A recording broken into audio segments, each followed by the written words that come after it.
could ever die. And this monster starts running right at me. Annihilated by nuclear bombs. Beast is not dead. I put 4 bullets into him. Oh, you're crazy. But I saw that monster too. All I want is for someone to believe me. Contaminated. Space. Horrible. Looked like it would scare you to death. All right, let's get to work.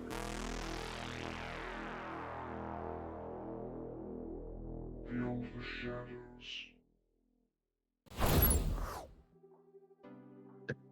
Hello, friends. Welcome in. Before we go too far, I want to say we didn't say anything last week, but last week was our 25th episode. Yeah, 25. We've done 25 weeks. Yeah, that's 25 weeks. Yep. Yeah. So I'm very pleased with that. Our format hasn't really changed. I think we finally have found our legs and the sound and look we're going for. It's looking better. I feel better about, like, I went back and rewatched the first episode and it is so bad. It's so bad. Yeah. The green screen was a horrible idea. This was much better than the green screen. Yeah. Because I had looked at some other streamers that are podcasting too, and I was looking at their setup, and like they'll have this huge 19 by 20 screen, Mm-hmm. and they're just in the corners. Yeah. And nothing else. Like, why? Why are you doing all of this? But they've got the green screen, and all you see is their chair and their bodies. Yeah. Like this much of the screen. That's all Yeah. you see of them. And Yeah, I'm I've like, seen how is that entertaining at all? So I was, I feel like this is a better format for us. It's a little more interactive. You can see a little bit more what's going on. So yay to us for episode. So this is episode 26. 26. 20 freaking 6. And I'm glad we're still rolling strong. And I said it last week. I'll say it again. Even if we don't have anybody watching or listening, I don't care. I enjoy doing this. Even if it's just hanging out with y'all and talking about some weird stuff. So with that, Started. I still remember the conversation. There was a bunch of us in voice chat. Do you guys want to start a podcast? and they were like, no. You were like, I don't know if I could be recorded. I was like, is that all we're doing? Yeah, I could do that. yeah. I was very happy because I was like, I gotta get more time with my homie. I was like, what you need is a hype man. That's the problem. You need someone to keep the conversation rolling while you hit on facts. Yeah. Otherwise, you just, you run through the facts in like 15 minutes and then you're done. And then there's no, I guess you could go the half crazy route and like have the conversation on both sides. But yeah, it would start to get a little meta and a little weird. Yeah. So with that, welcome in everybody. This is Beyond the Shadows, your friendly neighborhood paranormal podcast. My name is Victus. I am Aeon. And I'm Paul. And we are your professional paranormal investigators. If you call us that. Professional. With a capital P. Professional. Professionals. Professional. So I want to touch on one thing before we get started. I told you guys about this before we started streaming. Shout out to my wife's friend Whitney, if you're listening. Thank you for the shirt. This is the best shirt for the podcast ever, and I'm very, very happy with this. I need like 10 more in 10 more different styles, so I can wear a different one.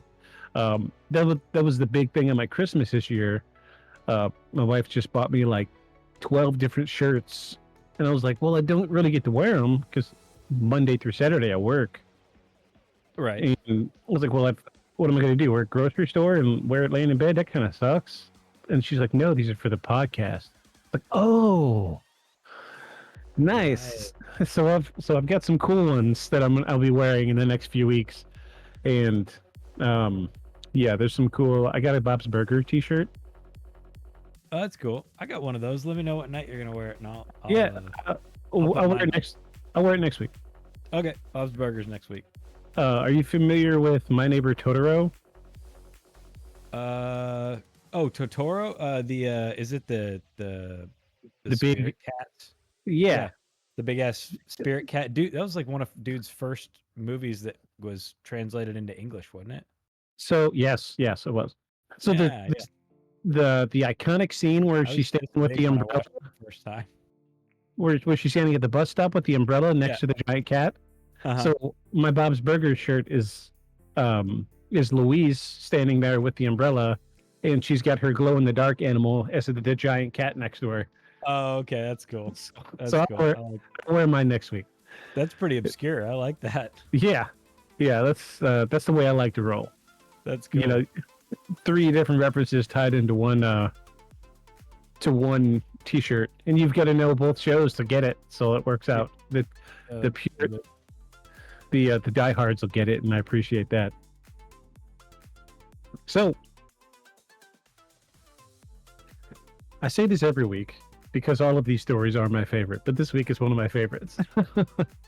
I did so when I first moved here to the Eastern Shore, I didn't have a job. And the only thing I could do all day long was sit at home, search online for jobs because I didn't know what was around.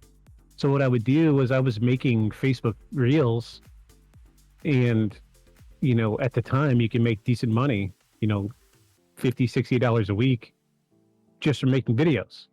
Mm-hmm. And so I did a whole string of like paranormal videos, like what we do on the podcast here, but I was uploading it to Facebook as Reels. And right as soon as I started making decent money and I was able to buy a couple things or go to the store and buy some luxury items, Facebook changed their payment policy. And now it's like, instead of getting, $1 for every 100 plays, now it's 10 cents for every million plays.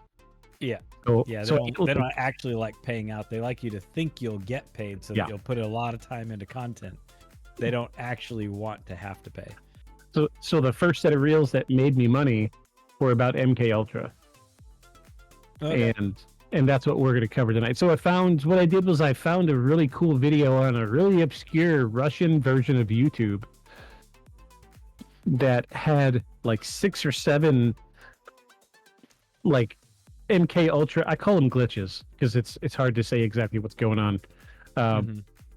They're MK Ultra glitches, people that have been programmed and they glitch.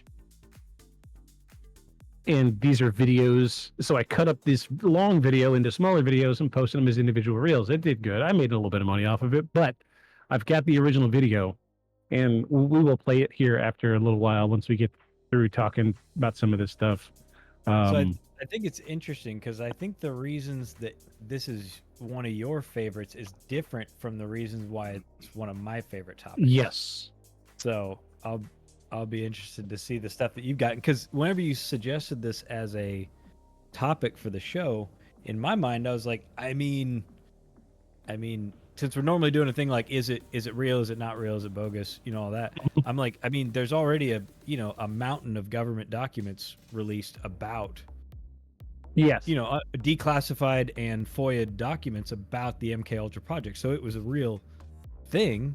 Yeah. And the part, like where they're, experimenting with various psychedelics and compounds on people. And so whenever you mentioned it as like a topic for the show, I was like, well, there isn't much to answer. I mean, it was a thing. There's a it's not, we don't have to wonder. It's not a conspiracy theory. But some of the stuff that you showed me after we closed out the show last week, the stuff you showed us off camera. Yeah. I don't know about any of that, so you're gonna have to talk us through that. Yeah, I don't know anything about that. That was not at all what I was thinking when you said MK Ultra, because I'm like, I thought maybe you're gonna. The only thing I remember hearing about, but I don't see in documentaries, was that there was possibly a section of San Francisco that had the water contaminated with LSD. Yeah, I heard about that. Amount. Yeah, but I couldn't find anything about it. Yeah, so that I thought it was gonna be stuff like that, like the less substantiated parts of it. Yeah, large mass public exposures and stuff like that. I was going more with the tangent of what I felt was more interesting. It's a little selfish, and I'm sorry for that. But I'm leaning more towards like mind control in people in the public eye. And in the modern era. Correct. Because this is an old program that, at least if you go by the government documents, was shut down. I guess it was as late as the early 90s? Yeah. Something like that? No? I thought it was much earlier. Was it early 80s? No, because I think the first Senate report on it was in the 70s. So tell us, Paul, what's your understanding of MK Ultra? Hold on. I'm holding. Please hold. Are you wearing a shawl? That's none of your business. Of a sort. It's Is it that cold over there? it's a little cold. I turned up the heat, but it doesn't heat up fast. We're underground in the secret laboratory here, so it's cold. Yeah, I have my air conditioner on. Yeah, I have the heater on, but it's like 50 and dropping outside. It was 55 middle of the day, and it's dropping. it's clear down to 51. I mean, it's just Clear, yeah, ridiculous. just It's 55 here, but with 1, 2, 3, 4 computers running, Yeah, and it's my warm lights, it's 75 in my office. And there's a reason I wear shorts. I wear shorts to the episodes every week. There's a lot of machinery going on here. No, it's bare concrete floors in here, and even the wall that shares it with the street, like with the ground, while it's drywall, it's just concrete right behind it, sharing it with the ground outside. So even when you have to turn it up pretty high to actually be like, oh, it's a little warm in here. Like I got to set it at like 75 before it feels like 70 does at home. Right. It just sucks it right out of the room. It supposedly went on from 1953 to 1964. Well, see, I thought I remembered hearing it being as late as at least the 80s, but So did I. They don't deny that it went on from 53 to 64. oh, I see. There's a Senate report on it here from the Select Committee on Intelligence, Subcommittee on Health and Scientific Research from the United States Congress, August 3rd, 1977.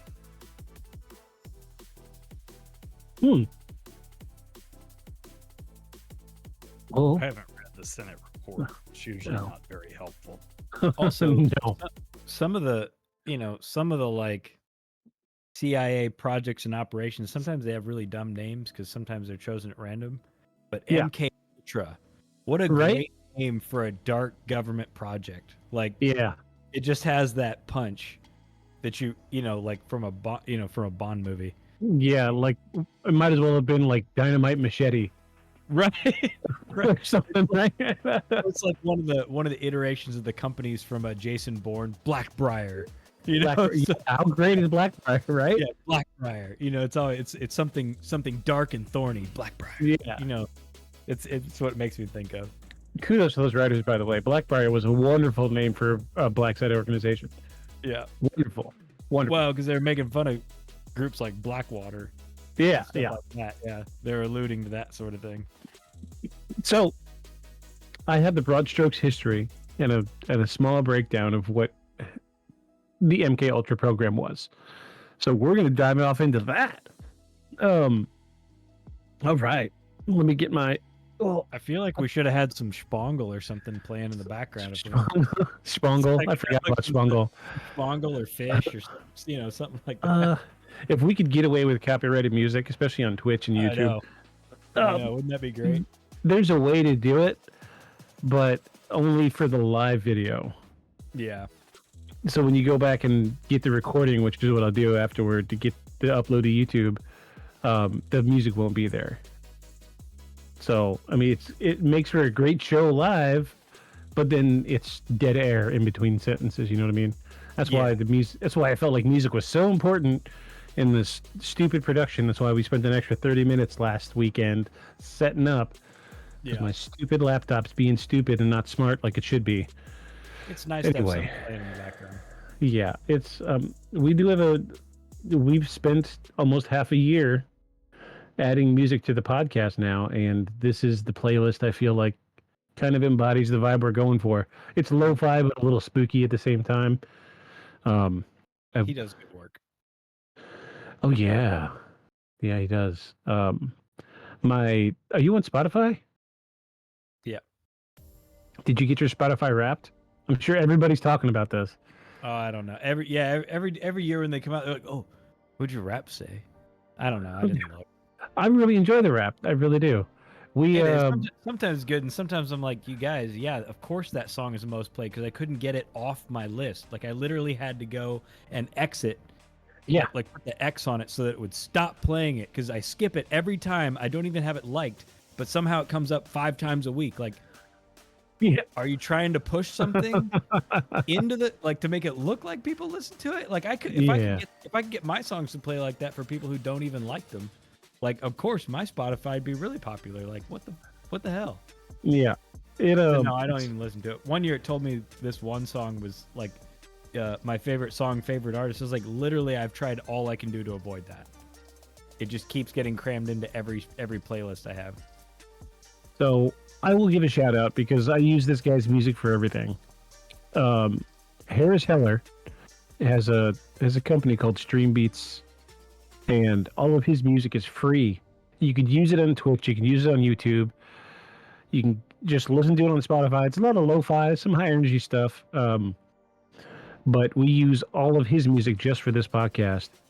And matter of fact, our intro song is a remixed version of one of his songs. So if you're a streamer, go out there. Harris Heller, Stream Beats Audio. Check him out. He'll help you out.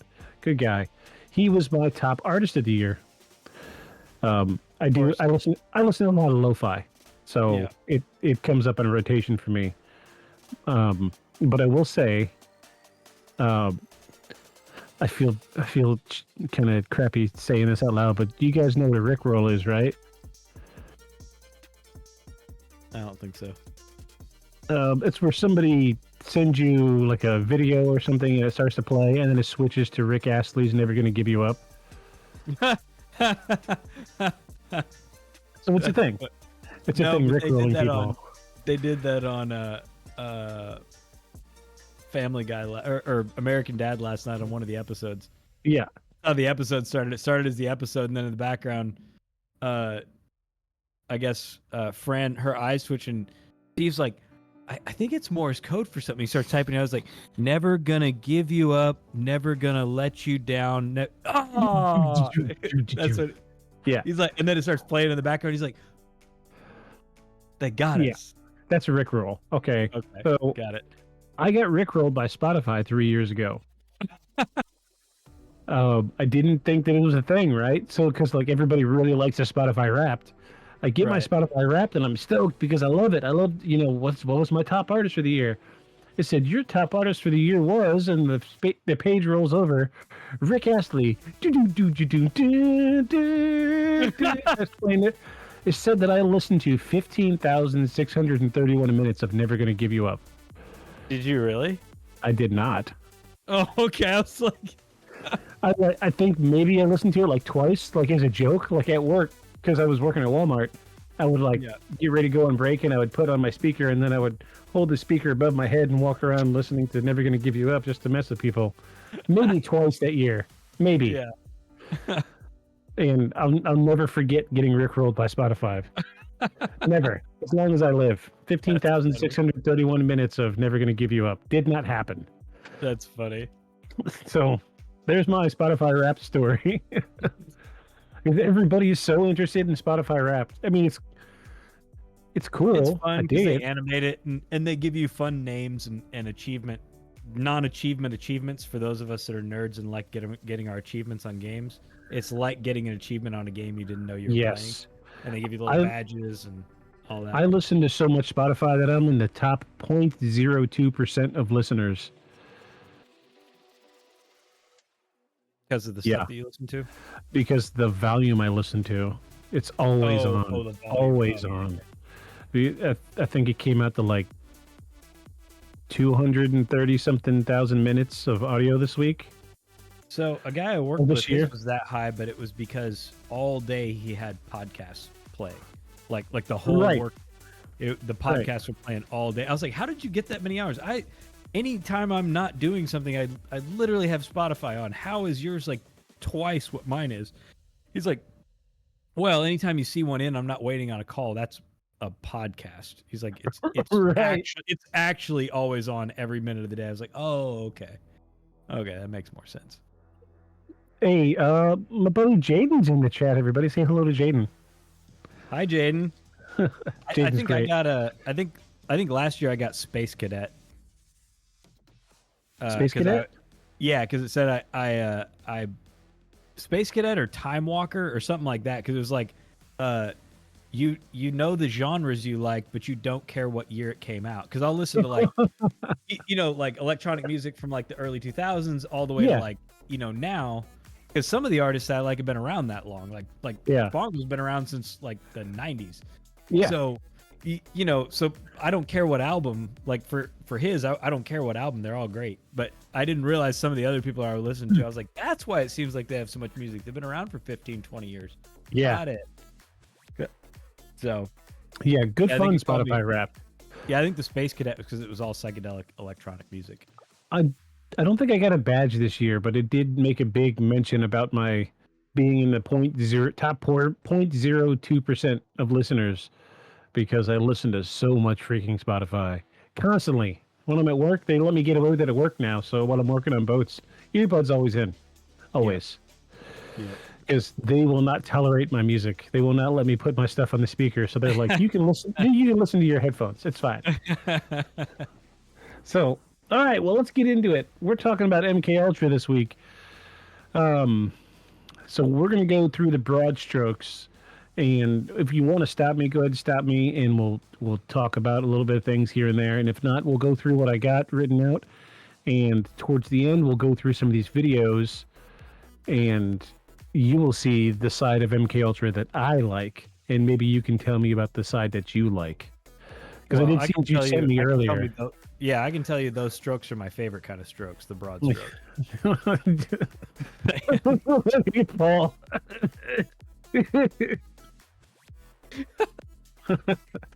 Oh my gosh.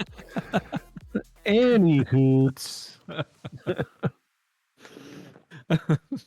So, MK Ultra, officially known as Project MK Ultra, was a clandestine program conducted by the Central Intelligence Agency, heretofore called the CIA. During the Cold War era, it involved experiments on human subjects, often without their knowledge or consent, aimed at developing mind control techniques.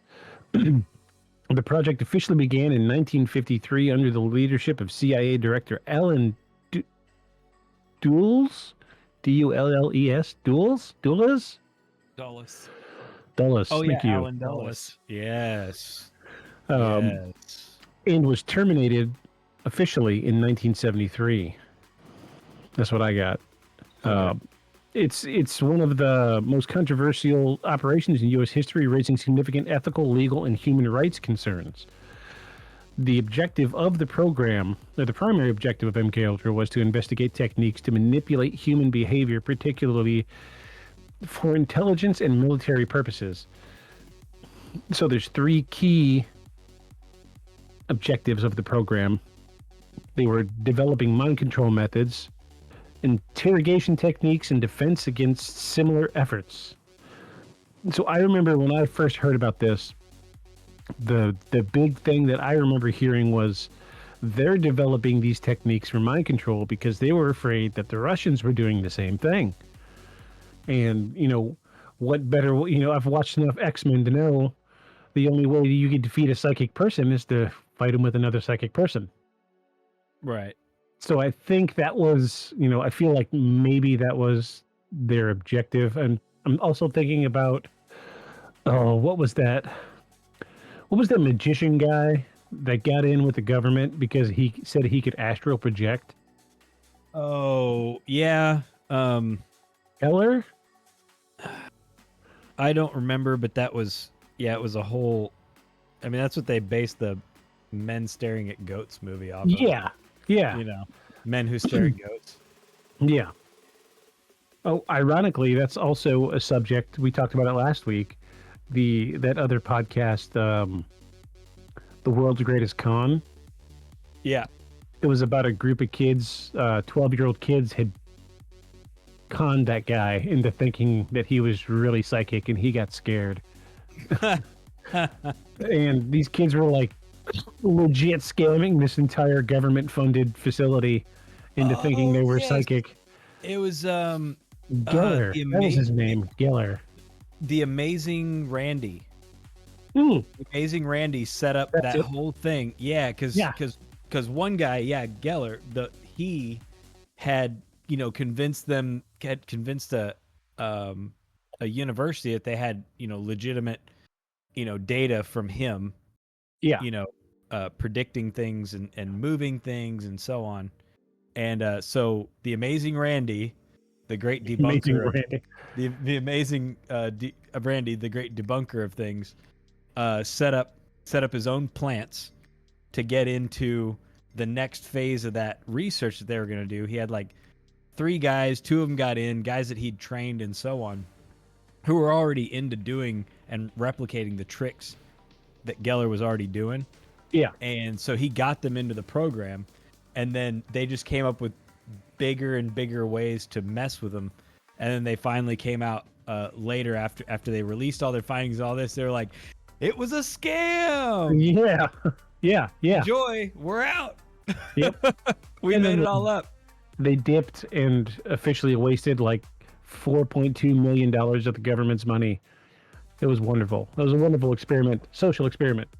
Yeah, it made Amazing Randy one of the most hated people, at least by Yes. institutions. But the public thought it was great.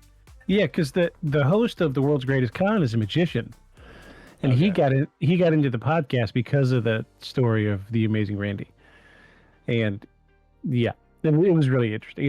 It's a cool podcast. If you're bored, check it out sometime. So, methods and experiments. The program involved a wide range of experiments, some of which were highly invasive and unethical. Some of them include drug testing. The CIA extensively used substances such as LSD, barbiturates, and amphetamines. LSD in particular was tested for its potential to disrupt memory and perception.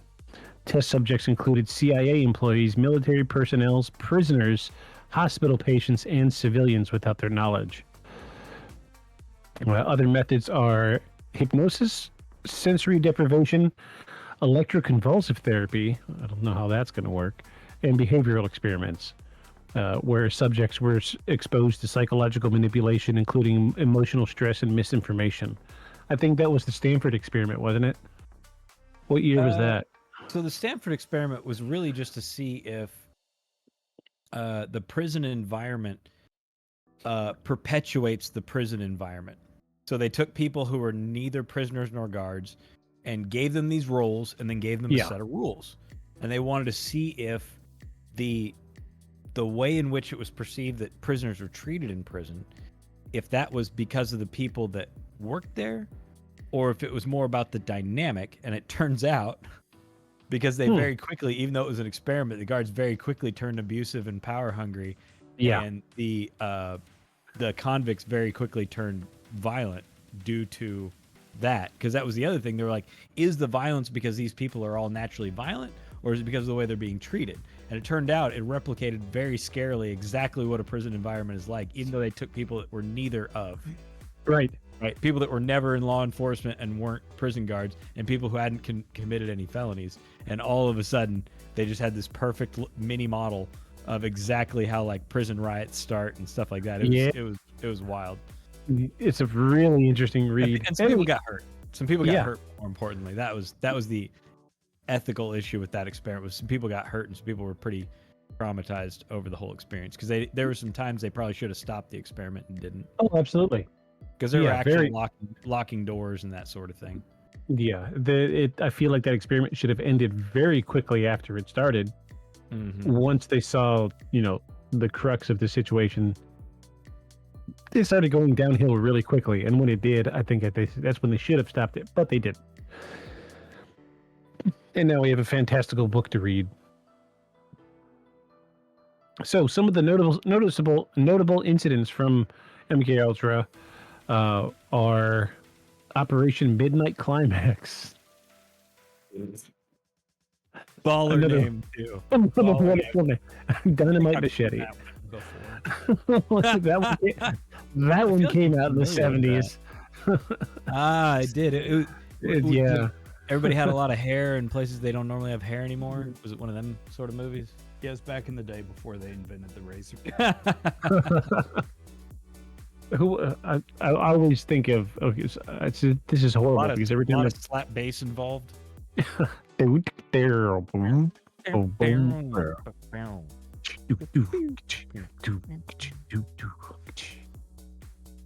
Hey, this is how we grew up. We grew up from sneaking VHS tapes out of the closet.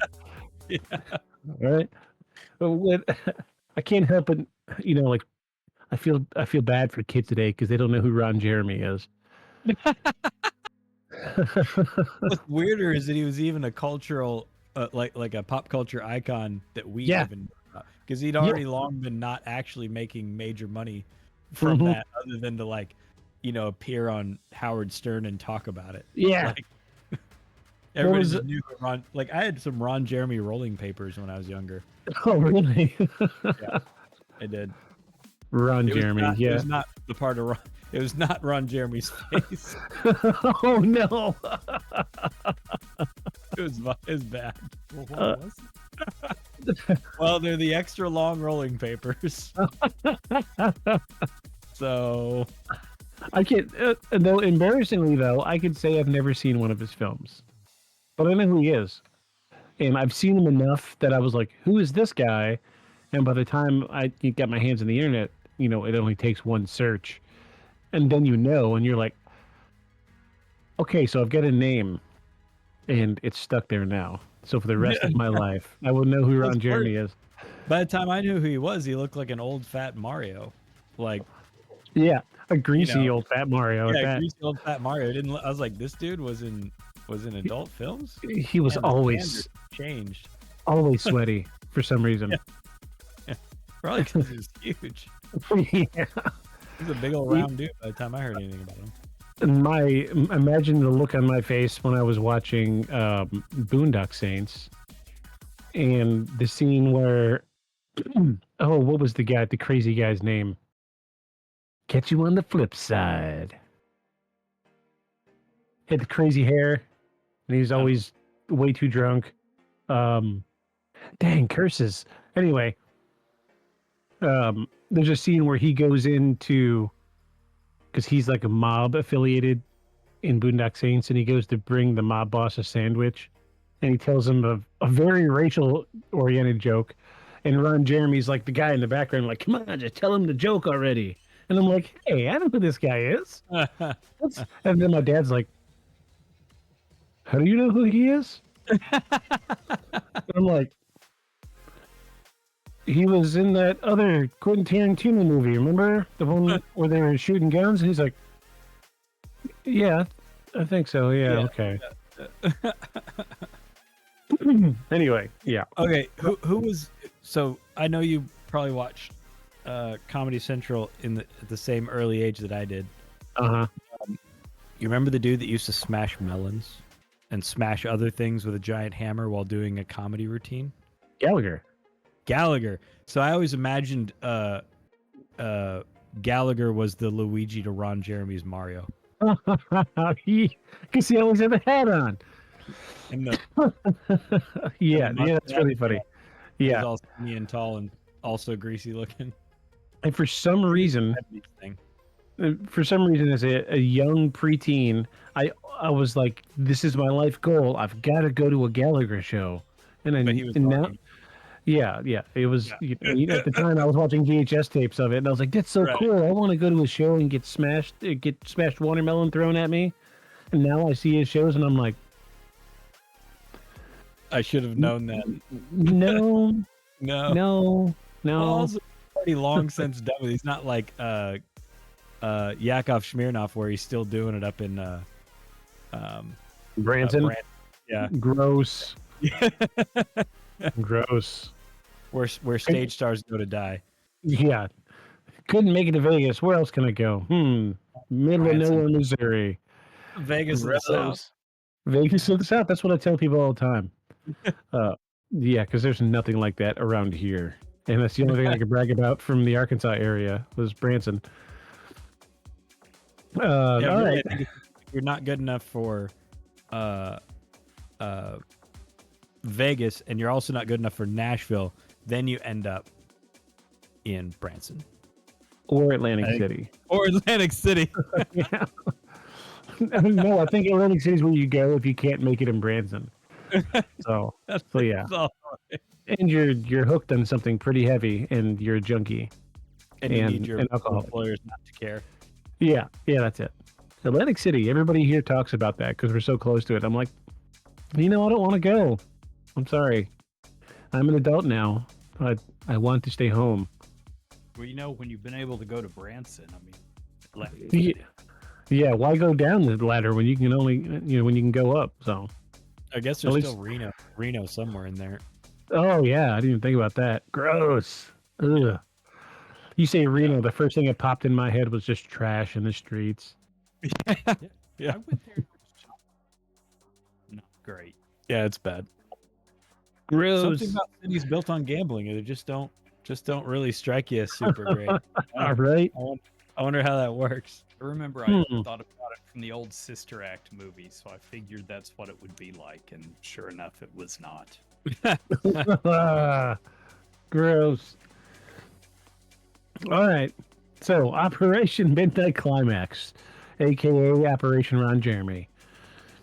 The CIA set up safe houses in cities like San Francisco and New York where unwitting individuals were lured into taking LSD-laced drinks. The interactions were secretly observed by CIA operatives. In the other case is the Frank Olson case. CIA specialist Frank Olson was dosed with LSD without his knowledge in 1953. He later died under suspicious circumstances. Officially ruled a suicide, although some alleged it was a CIA cover-up. Well, his travel at great speed out of a high top-story window certainly did seem odd. Yeah. He traveled at great speed through a plate window out that outside window and took a short flight to the ground. Yeah. It wasn't the fall that killed him, it was the sudden stop. Yes. And he was a scientist. That was the thing. He was another academic and scientist, and at the time it was not. So one of the things that was going on was it was not unusual for LSD to be traded around amongst faculty at various universities. Mm-hmm. That's how Crick's and Watts and Crick's, the guys who figured out the double helix of the DNA strand, they figured it out after a week of microdosing, and they were sitting at the pub late one evening, sure that they were on the edge of it, and he pulled out one of the beer napkins, and he's like, I have it. And he drew it, and they both that they knew they had it. I didn't know that. So, yeah, that's a cool story. There are quite a few discoveries that were found during, so you also have to remember too, though, that microdosing at the time, while we think of microdosing LSD now as being like 10 micrograms, they were microdosing what is now the common street dose of 100 micrograms. Oh, gosh. Because you also have to remember, in the 60s, if somebody got a dose of like window pane or sunshine blotter or something like that, it was 400 to 600 micrograms on a single dose. Whereas now the average street dose, if you look up on websites where they have like, they rate or they test, kind of like Dance Safe does for ecstasy. There's other places that do it for other street drugs, and the average dose is between 80 and 100 micrograms per dose. So they were but in the more 60s and 70s, it was 400 to 600. So like, so they were more macro dosing instead of micro dosing. Yeah.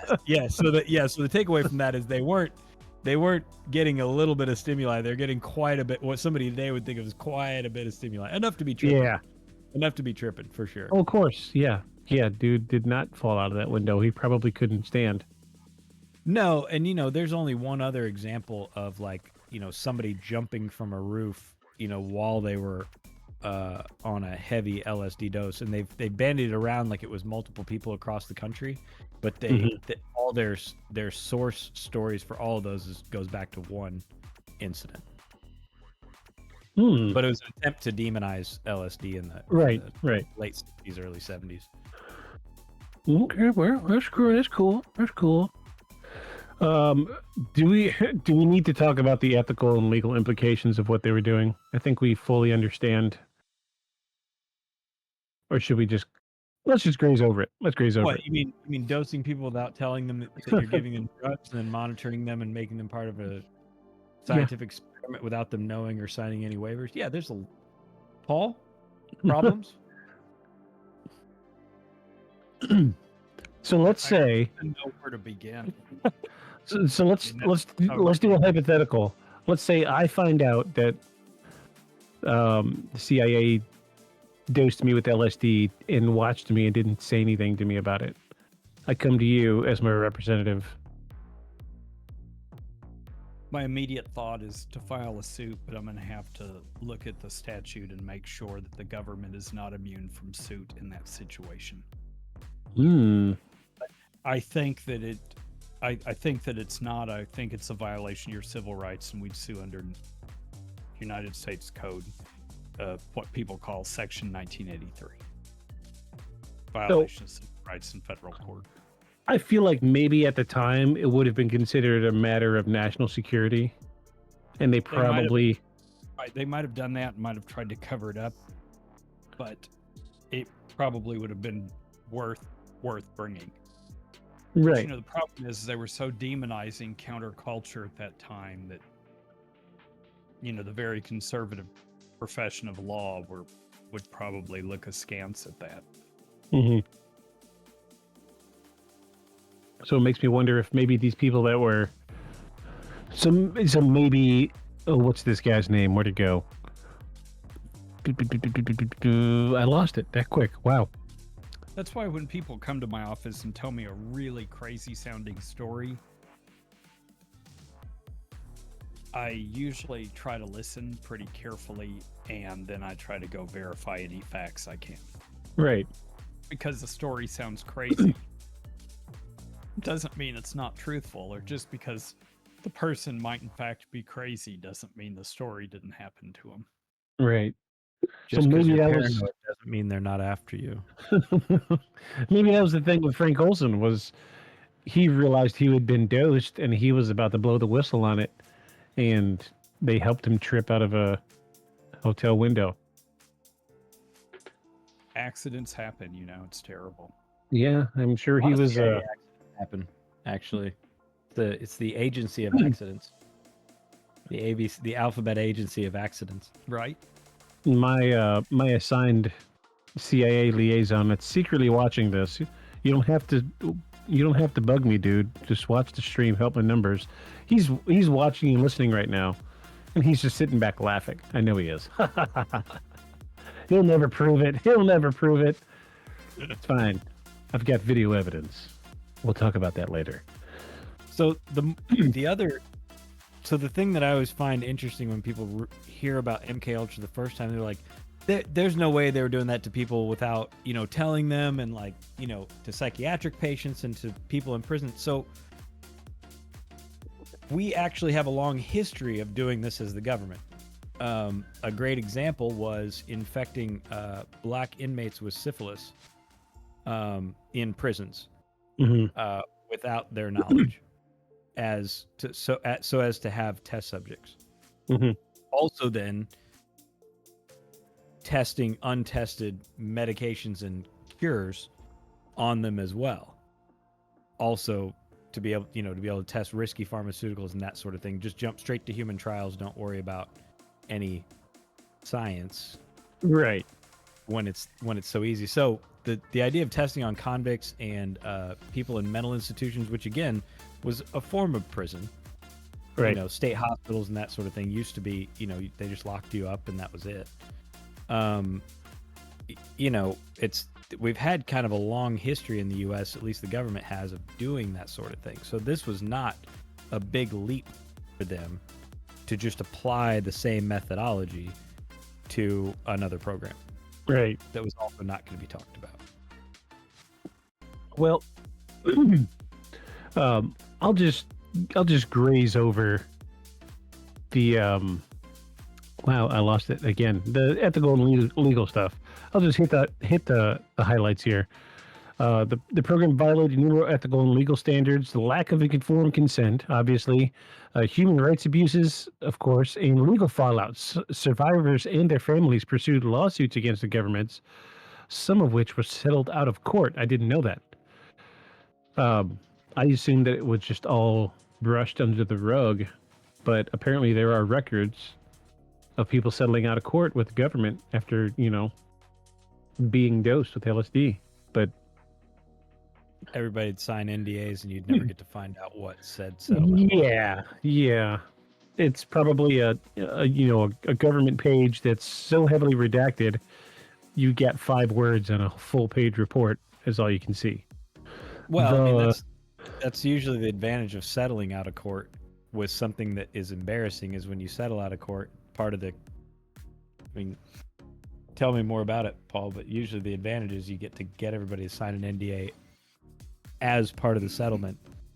Kind of been a pushback in the last few years from lawyers not wanting to get their clients to enter into that confidentiality.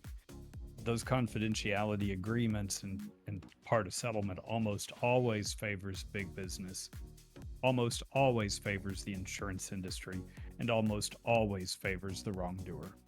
So there's been quite a lot of pushback about it, and with some success. But usually, if you're representing a client against one of these wrongdoers, they usually want or need the money. They don't care, and they'll sign it. Right. Yeah, I guess that's, money's a big deterrent if you need it. I mean, let me get hurt somewhere. I'll take that paycheck. But I'm going to do my stuff the right way, and I'm going to get paid for the rest of my life. I was just saying the other day, we had a 200 horsepower, no, a 250 horsepower motor on a pallet, and the pallet completely broke, and the motor fell off. And so we brought a forklift over, and we were lifting up the motor, and we were setting it down on a new pallet. And they're like, "You don't want to get underneath there?" I was like, No. Let it fall. Come on, just let it fall. I need a vacation. But, I mean, I'm not talking against my employer or anything, but when I was working at Walmart, I was the first one to climb a ladder. Let me climb a ladder on the clock. Yeah, that box is about to fall, but we don't have a way to get up there. Do I have your permission to climb? Yeah, give me permission. I said, all right. And I'd make sure a camera was looking at me. All right, here I go. And I climb up there. I'll be the first one to do it. I'll volunteer. Let me get up there. But yeah, I get it. Money's a big persuader in those situations.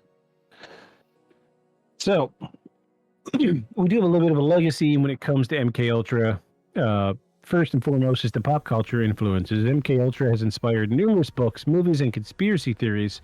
The biggest one I can think of is the Manchurian Candidate, where a guy was military.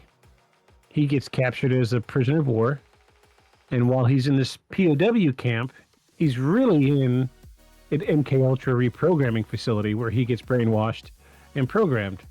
So that way, when he gets home, he's immediately received as a hero because he's been in a POW camp, and he works his way up the political ladder, becomes president.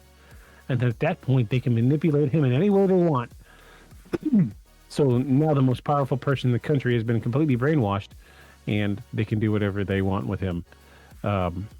Spoiler alert. Sorry. If you haven't seen it yet, there's something wrong with you. You had a lot of time. You had a lot of time to see it. If you haven't seen it now, you weren't gonna. So we really just helped you. Yes, I'm sorry. Now you know the reference when people say Manchurian Candidate. Now you can get on the conversation, since you didn't go see the movie. Yes, and there are also, this is something I'm going to get into with the videos. This is the side of MK Ultra that I'm interested in.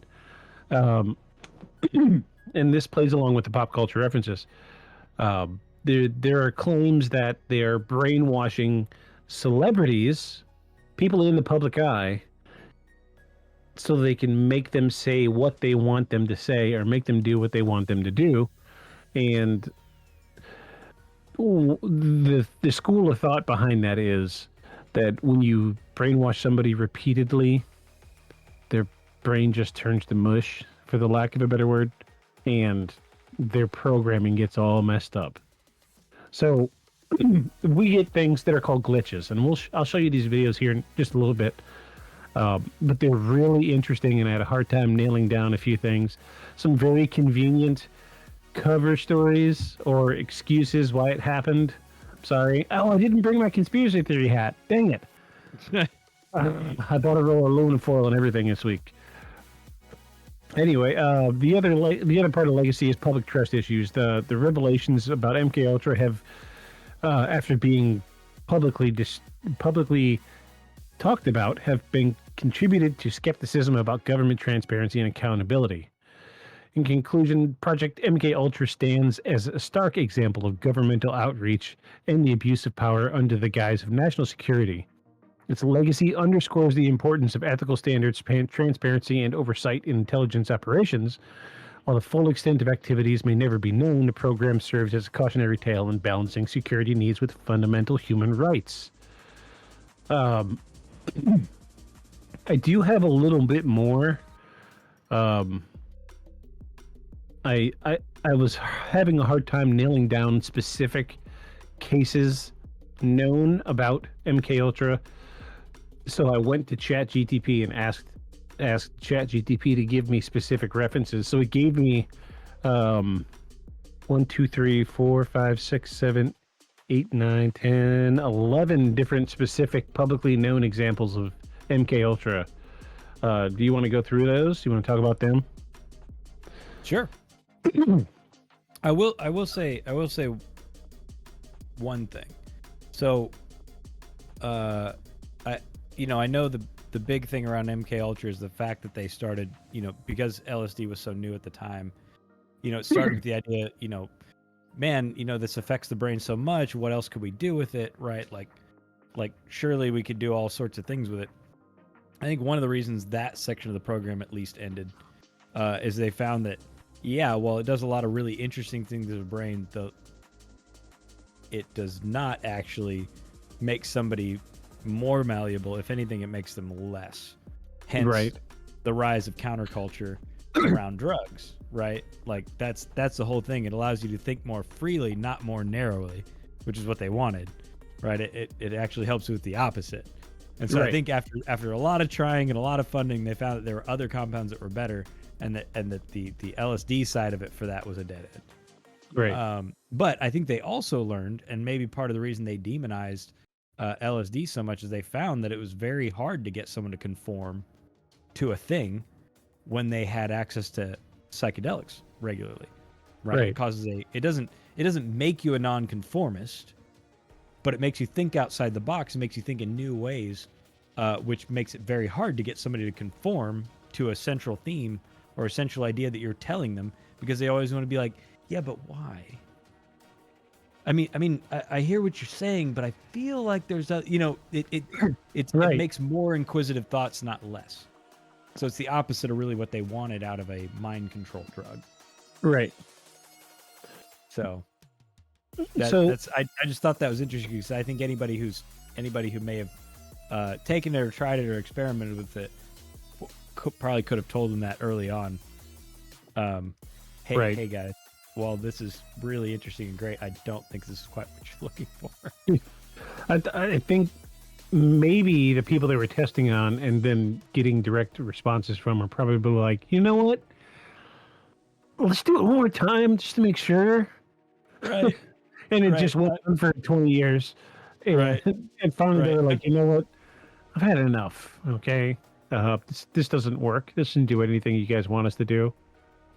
Well, because it was fun. Because anecdotally, they found that like that, along with things like amphetamines and that sort of thing, actually stimulated the mind, right? Which was why this stuff was going around in academia so heavily. Dexedrine was the amphetamine of the time that was popular. Heavily used by people who had to do a lot of high-level thinking, much like Adderall now. And then LSD was a great, stuck breaker. I'm stuck on this problem and I can't find a better solution. It was a great way to get lateral thinking and solve complex problems or abstract problems, abstract thinking. So they had already seen a whole lot of anecdotal evidence in academia underground of this stuff working like that. Albert Hoffman made a huge point to send and disseminate it to any academic who asked him, the inventor of LSD. He would send it to and give it away to anybody who asked because he thought it was that important. So Right. he was largely responsible for a lot of that making its way through the academic circles. That was him personally. That was way before any of the counterculture stuff, right? That was in the 50s and early 60s when he first accidentally dosed himself. So they already had a lot of evidence that it wasn't really good for that, but I think they were just trying whatever. Yeah. Like you said, they're afraid the Russians were going to do it, so they were going to do it first. Right. Of course. Which seemed to be the motivation behind almost everything Cold War related on either side. They did it because they thought we were doing it. Yeah, right. We got them to do things because we thought it'd make them spend stuff on stuff other than what we were afraid they're going to spend stuff. Like it was a whole, whole murky circle. I love when we're on these subjects that you can wax for minutes on, because it just feels like this is more of a conversation than me just telling a side of a story. I love it. Right. Just facts. Yeah, you're great at this. This was a good subject for you. Thank you. Thank you for your input tonight. I assemble extraneous threads into a little chord when I've got a lot of bits of it. Plus these are things that we've talked about a lot. The CIA stuff. Oh yeah. Cold War stuff. I mean, all these things. That's funny that most of our favorite conspiracies all come out of Cold War. Refuse, Cold War wash-up stuff. Yeah. Well, sure, because your children are right at the end of the Cold War. Yeah. Yeah. Mm-hmm. Yeah. Still, I remember in elementary school, people still being afraid of Russians. Right. So, I'm a little older than both of you, and I remember having nuclear bombs. We both did. Both of you just stopped. No, we did nuclear. They called it nuclear / tornado drills, and we would do the drills. As if those school deaths would have helped us with either a tornado Right? or a nuclear bomb. My God. So in Kansas, I went to an elementary school that, while they had relabeled it as a tornado shelter, the steel door on the thing tells me it did not start as a tornado shelter. Yeah. The steel door and various facilities inside of it downstairs were very old. Very old. Yeah. Yeah. Tells me that was not how that started. It was a fallout shelter. Yeah, that the they had. courthouse in my hometown in a small county in New Mexico had a shelter in the basement, a fallout shelter, and it had humongous doors on it.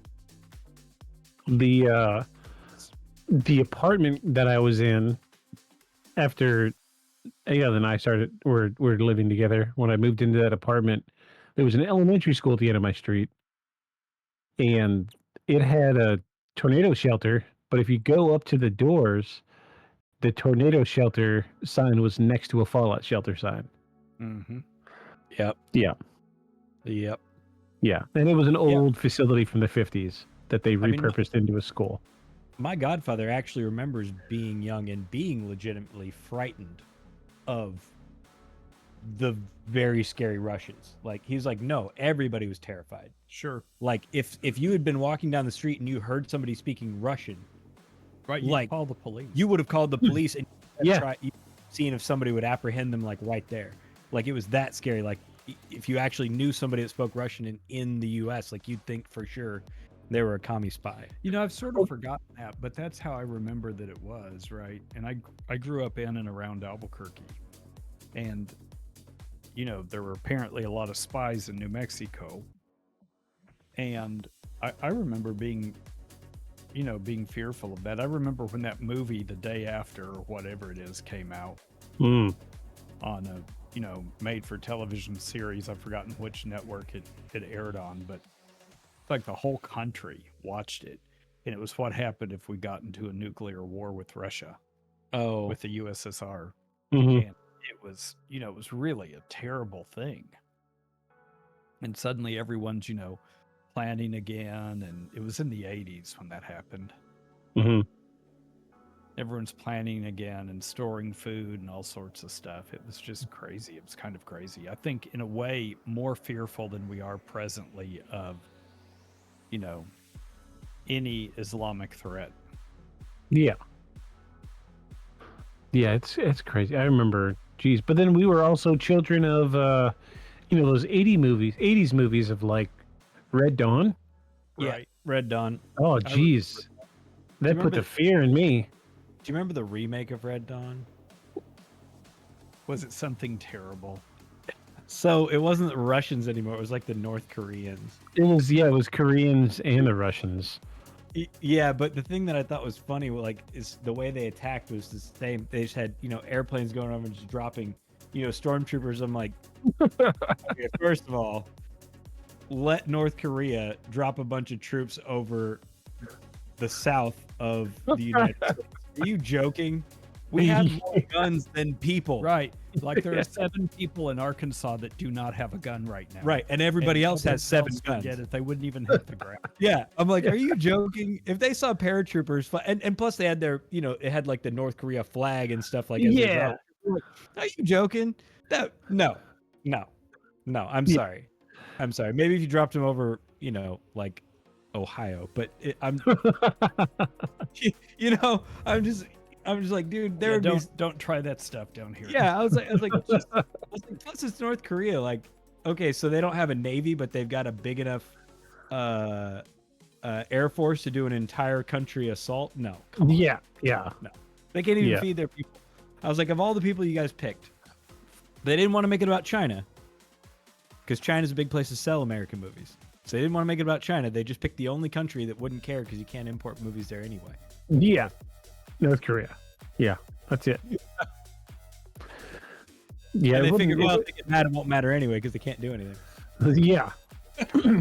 Yeah, they wouldn't fly over here either. You're like, I didn't realize everybody's got freaking guns over here. Everybody.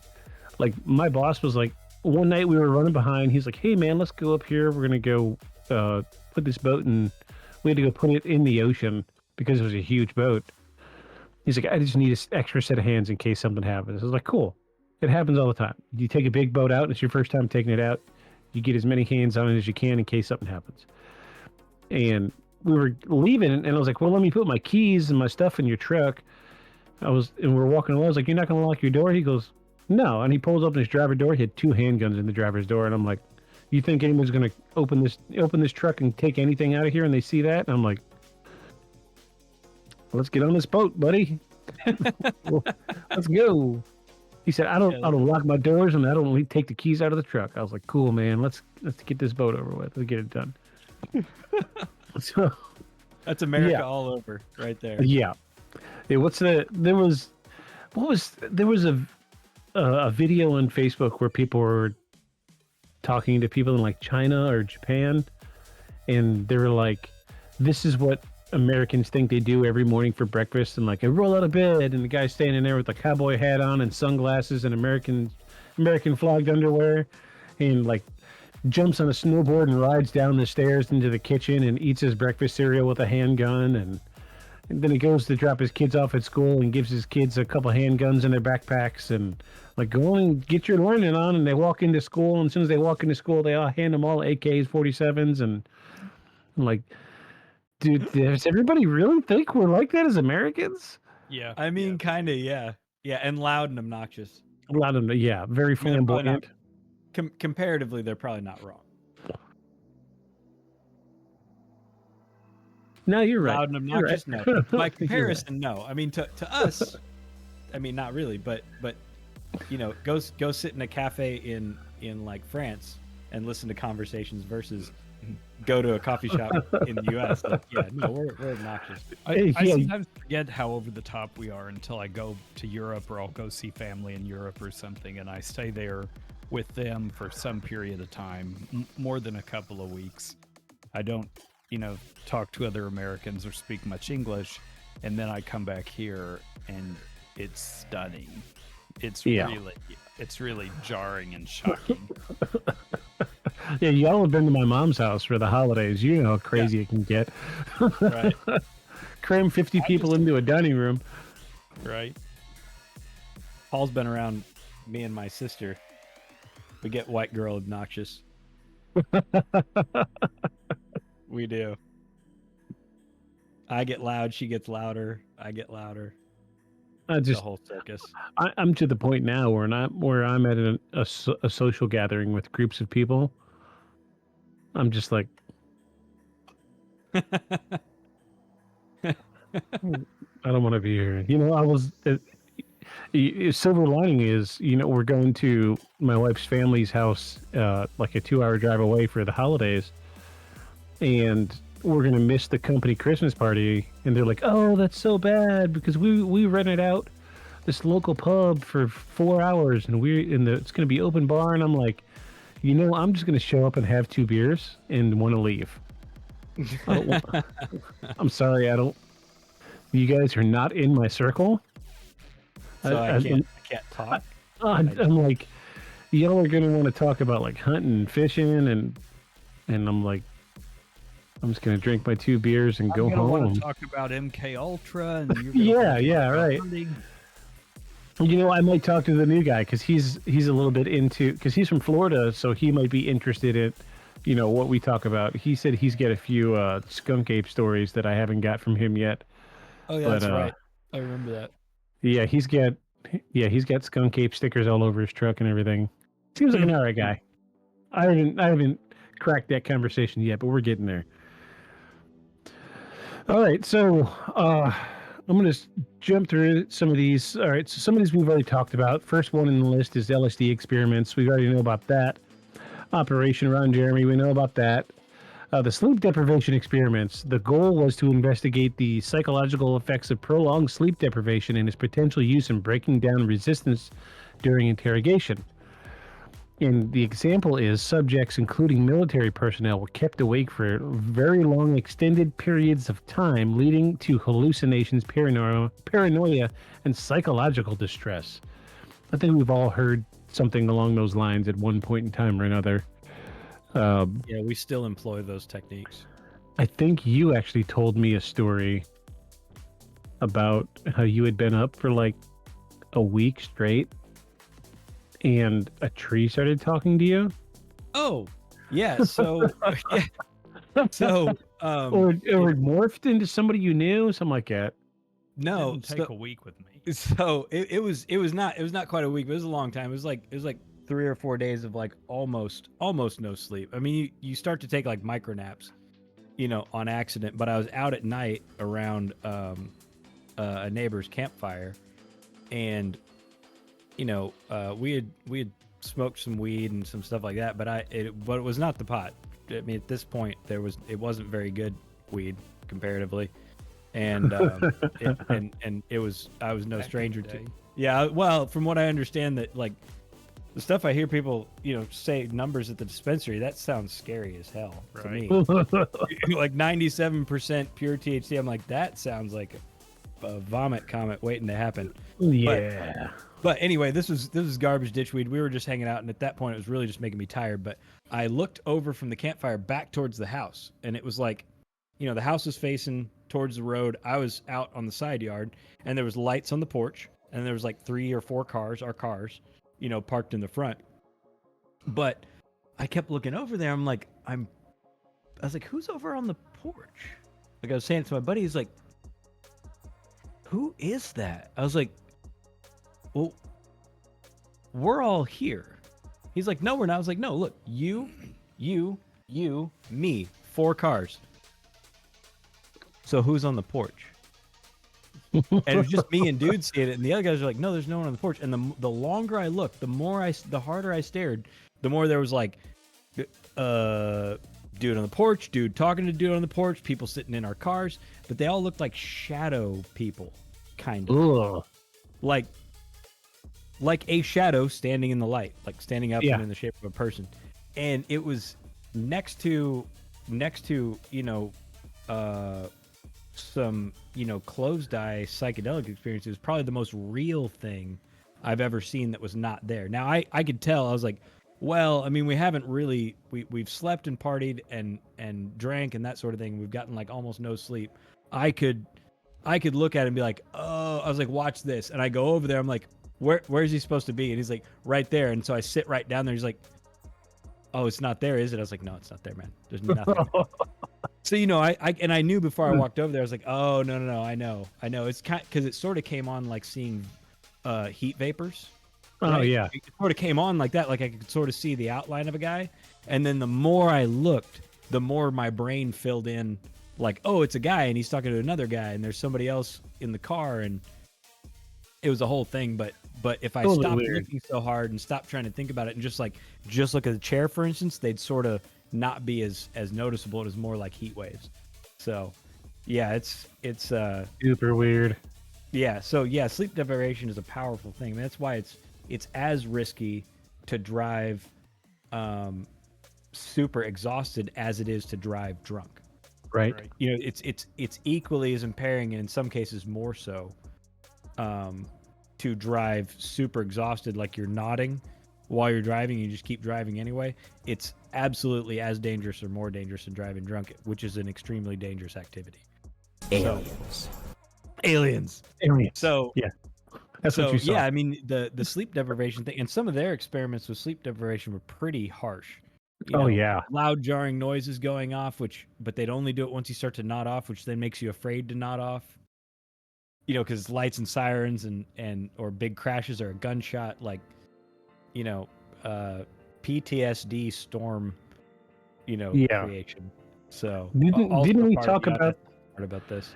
Didn't we talk about that creepypasta about the Soviet sleep deprivation experiment? I think we did. Did we? Remind me. Where the dudes were locked in a chamber, given a drug to keep, or given a gas. A gas was pumped into the chamber to keep them awake, and they started like ripping out their organs and all this other stuff. Going totally crazy. Yeah. Yeah, And then they yeah, turn the gas off, and they're like, no, turn it back on. We don't want to sleep anymore. Yeah. Wonderful creepypasta. Wonderful. Very well written. Kudos to you, stranger writer man. All right. I wonder too. I don't know if this came out of MK Ultra, but where did waterboarding come from? I don't know. Because they did a lot of exploration in MK Ultra about fear. Like Right. about what is fear and what makes fear. Like not fear like, oh, I'm afraid of this, but like terror. Like phobia, terror. What makes it and how does it start? And they did a lot of research into that, could they create phobias in people? Right. And waterboarding, really, it's the reason it's so powerful is because they figured out a very simple way, employable way to make you feel like you're drowning without actually killing you. Right. Like it has all the hallmarks and all of the feels to your body of drowning without actually, you know, having to hold your head underwater and hoping they don't kill you. Right. You know, it's a controllable semi-death. But I wondered if I don't know if that came out of this. I mean, that waterboarding is probably much older than MK Ultra. I don't know the history of it. I don't either. But That would be that was a another nice rabbit thing. hole to go down.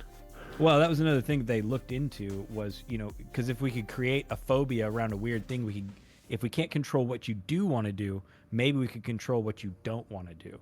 Right. Right. So if they could create a phobia, like let's say you have a plant, you know, or a double agent that's working for you, you could make a phobia of them turning so that you know, doing something unpatriotic would be a phobia, not just a thing you're not supposed to do, like a crippling Right. thought. Interesting. Yeah. Interesting. Yeah. Hold on. Because they found that in the sleep deprivation stuff, they could make a phobia of a potential noise or a phobia of sleeping, which is, I think, where that whole gas chamber creepypasta thing came from. Because if you were setting off a loud noise, as soon as you just start to drift off and then they like set off a gunshot, right? Right. Eventually you'd get, because of the, you know, the heart pounding event, right? Eventually over hours and days of that, it would be hard for you to even want to lay down and try to go to sleep, right? Because you already know they're not going to let you. And you already know as soon as you drift off, they're just going to, you know, shoot your cortisol out your ears. Yeah. With a loud sound or action or something like that. Right. Okay. So some of the other examples are behavior modification through hypnosis, which we kind of touched on that, just barely. ECT, electroconvulsive therapy. It says in Canada, Dr.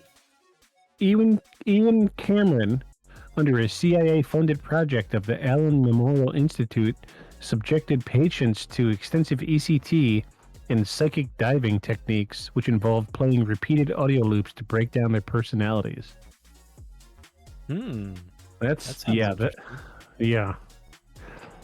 Another one is drug combination experiments. Yep. Exploitation of vulnerable populations, testing prisoners and psychiatric patients. Here's one I haven't heard of: the Harold Blower case. Harold Blower was a professional tennis player, was admitted to a psychiatric hospital in 1953 for depression. Without his knowledge, he was injected with high doses of experimental drugs as a part of a CIA-funded program. He died from the overdose, and the case remained concealed for decades, and his family was only informed of the truth in the 1970s, leading to legal action against the U.S. government. Wow. I mean, I guess that eliminates the idea that, are they willing to do it? Yes. Oh yeah. The Manchurian candidate experiments. Oh, we talked about that. And then chemical interrogation agents. That touches on sodium thiopental. Pentothal? Oh, yes. Truth serum. Yeah. Yeah. But tell us truth about serum. that, Paul. It's a sedative. I mean, but but that's always like in every movie, right? They're always injecting them with that as the truth serum. The Right. idea is to get your inhibitions down enough that you just don't feel like you have the energy to create a lie, and you just say what happened. That's the idea. That's the That's the premises of it. Now, I think they found it's not very effective. okay. That you'll just say anything. Maybe not necessarily even the truth, but just whatever. Not anything. I because think you're pretty inebriated. Yeah, you get inebriated from it. To identify, the objective was to identify substances that could aid in interrogation, causing amnesia or compliance. The CIA tested chemicals like sodium thiopental, it's saying thiopental, truth serum, and scopolamine on subjects to evaluate potential in extracting truthful confessions. Paul, tell us about scopolamine. Oh, you're smirking. Oh, he's smirking.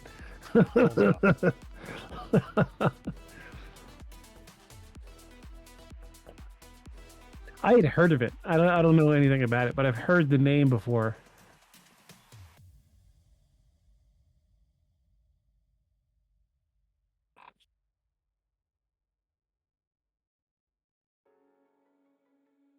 Ancient astronaut theorists propose.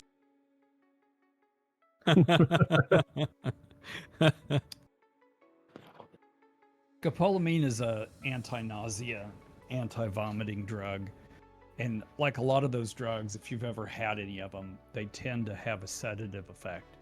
Phenergan is another one. The scopolamine, what's the current one that's Dramamine? What is it? Dramamine? No. I was gonna say I've seen associates. Wait, I have an anti-nausea medication right here in front of me. What is I've seen this? associates eat a whole tube of Dramamine and go Fruity Loops from it. Oh, the writing is so small. Ondestin. Ondestin. That's the current one that's, I've forgotten what the trade name for that is, but they were using that a lot for anti-nausea for cancer patients. It's a very effective anti-nausea medicine. Yes. But it has less side effects than scopolamine or Phenergan or any of that. And I guess they were after the side effects. Yeah. In this case. Yeah, they were after the side effects. The side effects is what they were doing it for. Scopolamine, I think, is it's pretty a sedative sort of medication. And Phenergan's another one that kind of has sedative effects. It has antipsychotic effects as well. So it wouldn't be the same as like a disassociative. No. Okay. To be clear, though, I have this medication because I had a concussion a number of years ago, and I hit my head last weekend. So I kept it handy just in case my concussion was happening. Just saying. Just Just saying. just putting it. This is No the judgment. table. I'm putting it on the table. I was afraid. I hit my head really hard last week. You can't Did see you? it now, but I had a Oh yeah, you told me. Yeah, you had nice that little dark dot. spot right there. It's making Yeah, me it's crazy that the trade name for that is Zofran. Zofran. Zofran. Yeah. is that on there? Let me see. No, it's not on there, but that's the trade name for it. No, but yeah, they said that they said this was given to pregnant women for nausea. So I assumed this it was safe point- to keep. Yeah, at this point, I think it's given to everyone. For It's nausea. better than one of the first drugs they tried to develop for morning sickness for women. Yeah. Oh no! Another What great was it? example. So it was actually the drug that is one of the more famous things that Bayer Pharmaceutical ever made, notably for its terrible birth defects that it caused. It was Oh a- no! Is that the thalidomide stuff? Yeah. So their great mistake was they had a compound, a naturally occurring compound, that was very effective at curbing morning sickness for pregnant women. Where they made the mistake was, and this was how they figured out the importance of isomers in chemistry. And an isomer is, let's say you have a molecule and it looks sort of right-handed, right? Because they come off of this side of the molecule and bend this way. Well, the left-handed version is going to come off the other side of the molecule and bend that way. The rest of the tail will be the same. Isomer, right? Isometric. So normally, not all, but most chemistry that interacts well with the organic human body is left-handedness. When you produce a chemical or in the lab, like a given compound, you're going to produce almost equal parts left and right-handed versions of said molecule. Now, for some compounds, for some simpler compounds, doesn't matter. They work just the same. In some, they're drastically different. Great example, since we're talking about LSD. Iso-LSD, isomeric LSD, the right-handed version of LSD, is absolutely inert in the human body. Does absolutely nothing. You could eat it in solid form by the chunkful, whereas the left-handed version of it is incredibly active in the microgram scale. Huge difference. Yeah. Huge difference. So what they had done was they produced this organic, naturally occurring compound that they had managed to extract. They produced it industrially, got 50-50 isomer and non-isomer versions of the molecule, and turned out the isomeric version of the molecule was incredibly detrimental to fetuses and caused birth defects like spina bifida and exposed spinal, unformed spinal columns exposed to the open when the child. Yeah. Dang. Horrifying stuff. Yeah, not fun. Not fun. Well, I said I've got some videos. You guys want to see these videos? Sure. So the first one I want to show. Oh, I did one more thing about the stuff that you went through. So we kind of went past it real quick. Hypnosis. Yeah.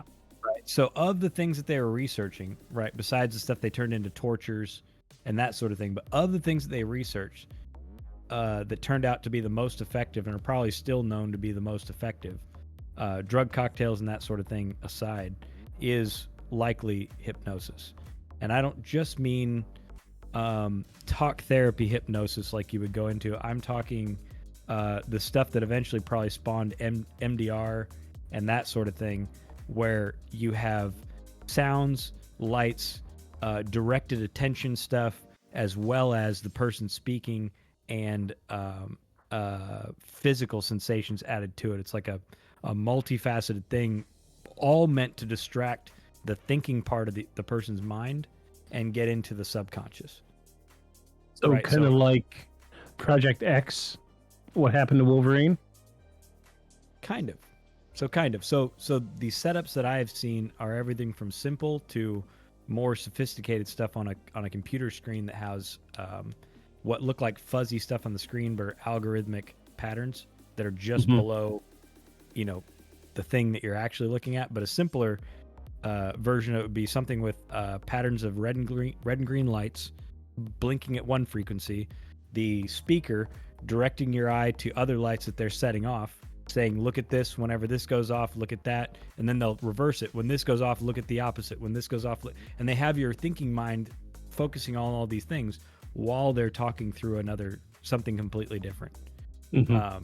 As well as sounds and that sort of thing. It's much more invasive, but a lot of that stuff probably came out of that. And even, I've seen Paul put someone under, with just talking. I mean, like, she was out. Yeah. She was out in his past life regression stuff, and the thing that he's using to talk them under doesn't come across as that. It's not complex, but it's the way he speaks, it's the way he talks to him, and it's the things that he says. Like, you're doing a similar thing with that. Hypnosis is incredibly powerful, and I think they initially they added it in there, but I think they focused so much on the drugs and chemicals because you don't need training to shoot something in somebody's arm or stick Right. something in water. And what they wanted was a cure-all. Here, put this in their water, and then tell them whatever you want. Done. No Right. training. Done. I think that's what they wanted.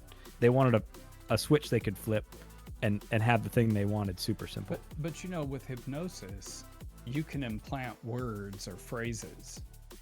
And I only do it ethically, like if I'm doing a regression with somebody and they want to have future sessions. I will tell them right in the beginning, if you want to have future sessions, I can implant a word or a phrase that if the time is right and you're ready and everything's fine and it's safe, I can say that and the induction will be fast, instantaneous almost. Mhm. Sometimes people in the beginning, before they know you or they've had a session or two with you, they're feeling a little funny and they don't know if they want to do that. So we have to kind of go through a long induction.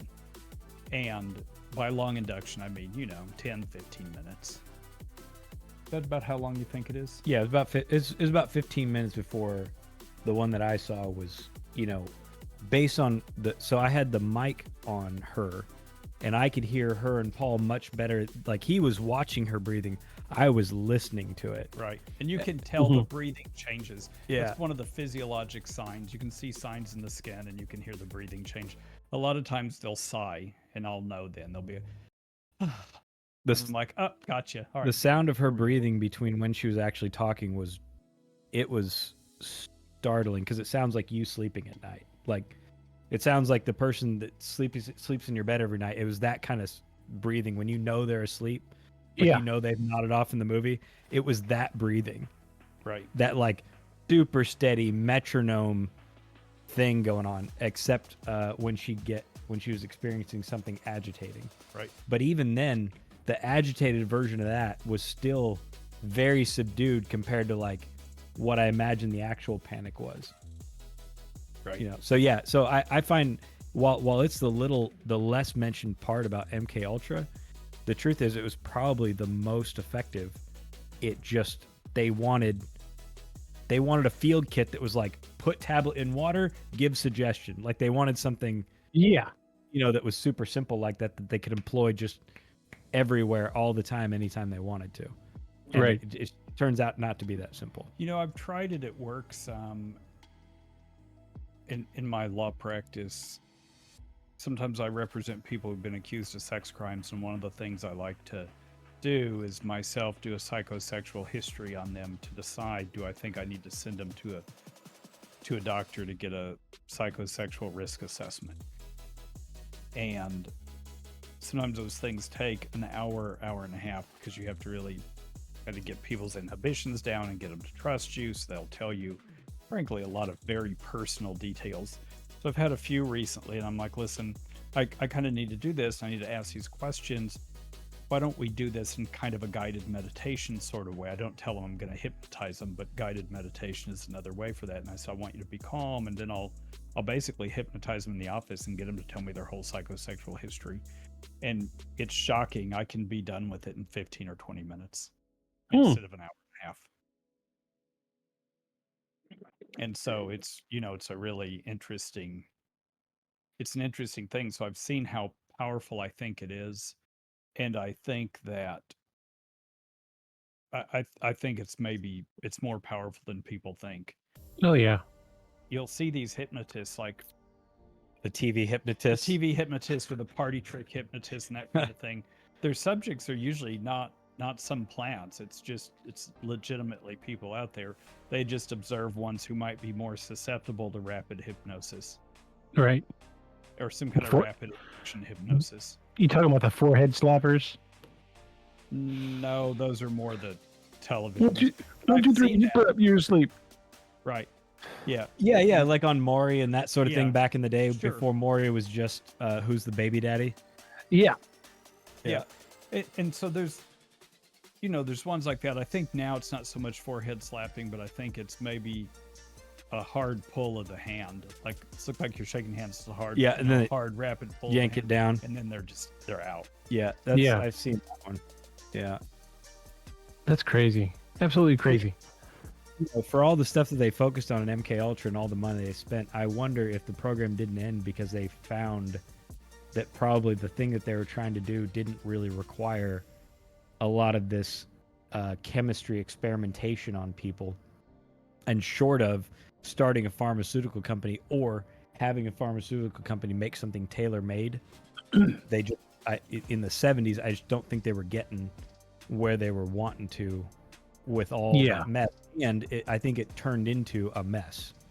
No oversight, and they were doing all these shady things. I think the shady things got shadier, and it just turned into a whole soup of mess and reputations going up and that sort of thing.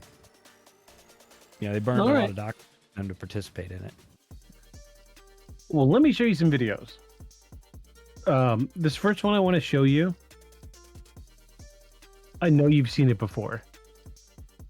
I know you have. Okay. But You don't but know I me. didn't- I know. You don't know what I know me. I immediately go to a lonely island. You don't know me, hot dog man. Ooh, I'm an adult. Yeah, love me some Lonely Island. All right, so this one I didn't think of it as MK Ultra until I looked at it through the lens of MK Ultra, and I'm sure we're gonna have lots to say about this. Oh, there we go. A little bit of audio. Oh, well, I can't hear it. Do you have audio? It's Yeah, very low. it's very low. Yeah, I can't hear anything. So,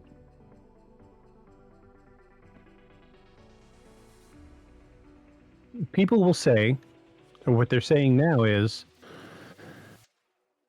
this woman in the beginning of the video, in the green, they're saying that she is his handler. Okay. And there's some, so I've tried to find a decent version of this video where it stays zoomed out, but there's so many videos where they zoomed in. I think it was only the live feed that stayed zoomed out, but she does like weird suggestive things to his wrist while his hand's on the podium, and she leans in, covers her mouth a couple times, and says something to him while he's frozen. And people are saying that she is his handler, and she's telling him what to say. Do we have the information on who she is, in fact? That's the kicker. We don't really know who she is. Some people had said that she's just a White House employee, but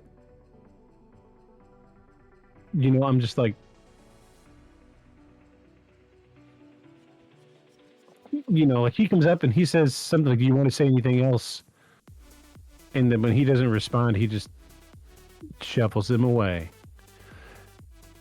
I saw this when it happened, and my thought of it,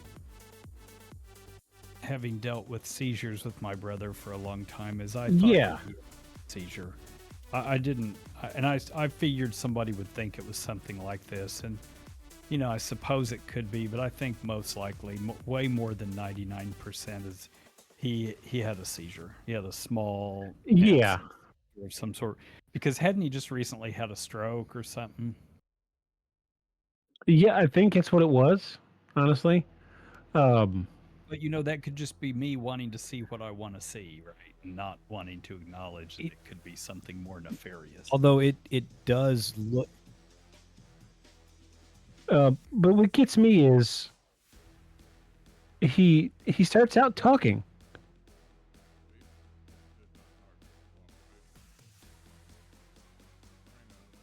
See, look, there she is, a lady in green. She touches his elbow, and as And soon then as he she touches stops. his elbow, he stops. Yeah. Let's go back to that. See, look, she comes up from the back. Bop. Shuts off. Oh yeah. Huh. Huh. And so, conspiracy theory hat. Why was she being a bright color if not needing to be seen out of his periphery? Everybody else is wearing dark muted colors. Everybody. And she pushes her way out there to the front for. Up. He cuts off mid sentence as soon as she touches him. And then she touches him again. Yeah. Right after that. Like just before it gets zoomed in too far, you can see her touch him again. So on the one hand, I also want to say I don't think I ever saw Paul's brother trail off like that mid sentence, but I would catch him sometimes doing this face, kind of, and I'd be like, "Brian, buddy, are you all right?" And he just sort of give me kind of like he does when he comes up and talks to him. He says, "Is there anything else you want to say to the press?" And he just kind of bunches up in his lips and looks the other way. That's not unlike the kind of thing we'd see out of him, like this.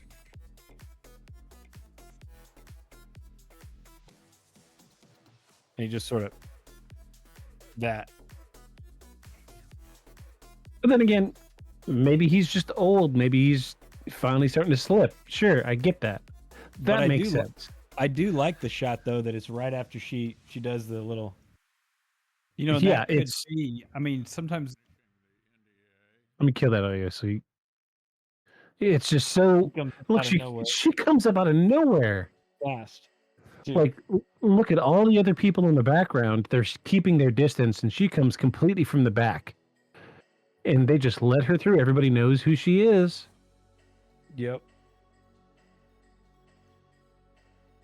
He says something to her, and he even points at her hand when she does it, and then he's looking forward at him.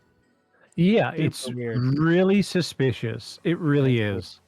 Because I am not a professional. I am not a politician. But I know that if somebody's at a podium in front of a bunch of cameras, don't interact with them. Right. They're giving a speech. They're talking. Don't interact with them. This guy had the right thing. He stepped in because he realized something was wrong. Right. Other But than even that, the guy behind him, doesn't look super surprised. yeah, Watch that guy on the tall guy. the tall guy. Watch him. He's checking some stuff, and this is while he's talking. It's almost like he was about to say some stuff that they didn't want him to. Oh, And see, he look at arches his eyebrows, and then watch look him. at his facial expression. Yeah, watch him. Yeah, watch him really close. Okay, conspiracy theory hat. He gets a text message. Handlers coming in. Act natural. Right. Now, And then now watch him.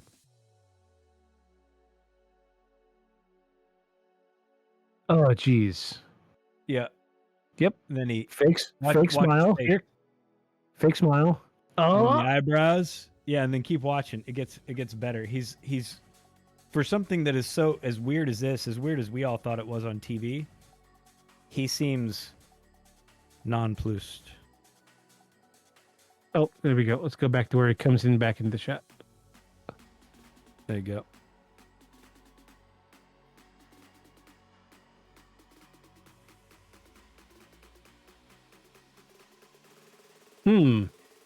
He's like, yep, no, it's time. Let's all go. Yep. Yep. All right, there you You're done.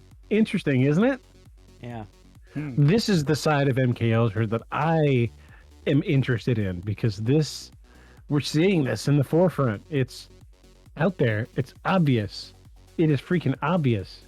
I like that video. I'll drink a little bit of the Kool-Aid on that one. Yeah, that was. I'll drink a little bit of Kool-Aid on that one. It is weird. It's got a lot of weird things. This is my okay. So I didn't look at the people in the background. I knew about the lady in the green, and people calling her the handler. Yeah. That was it. I didn't think to look at anybody else because I had always watched her. Mm-hmm. All right. So, I'm gonna bring this up, but we're gonna jump a little bit through this video. I'm gonna let this disclaimer play. All right, so this first one, I know this isn't a glitch. This is just a woman being agitated. Let me make sure I got audio on this. Yeah, this woman's just agitated. She does this eye thing, and everyone's like, "It's an MK Ultra glitch." No, she's just agitated. And crazy.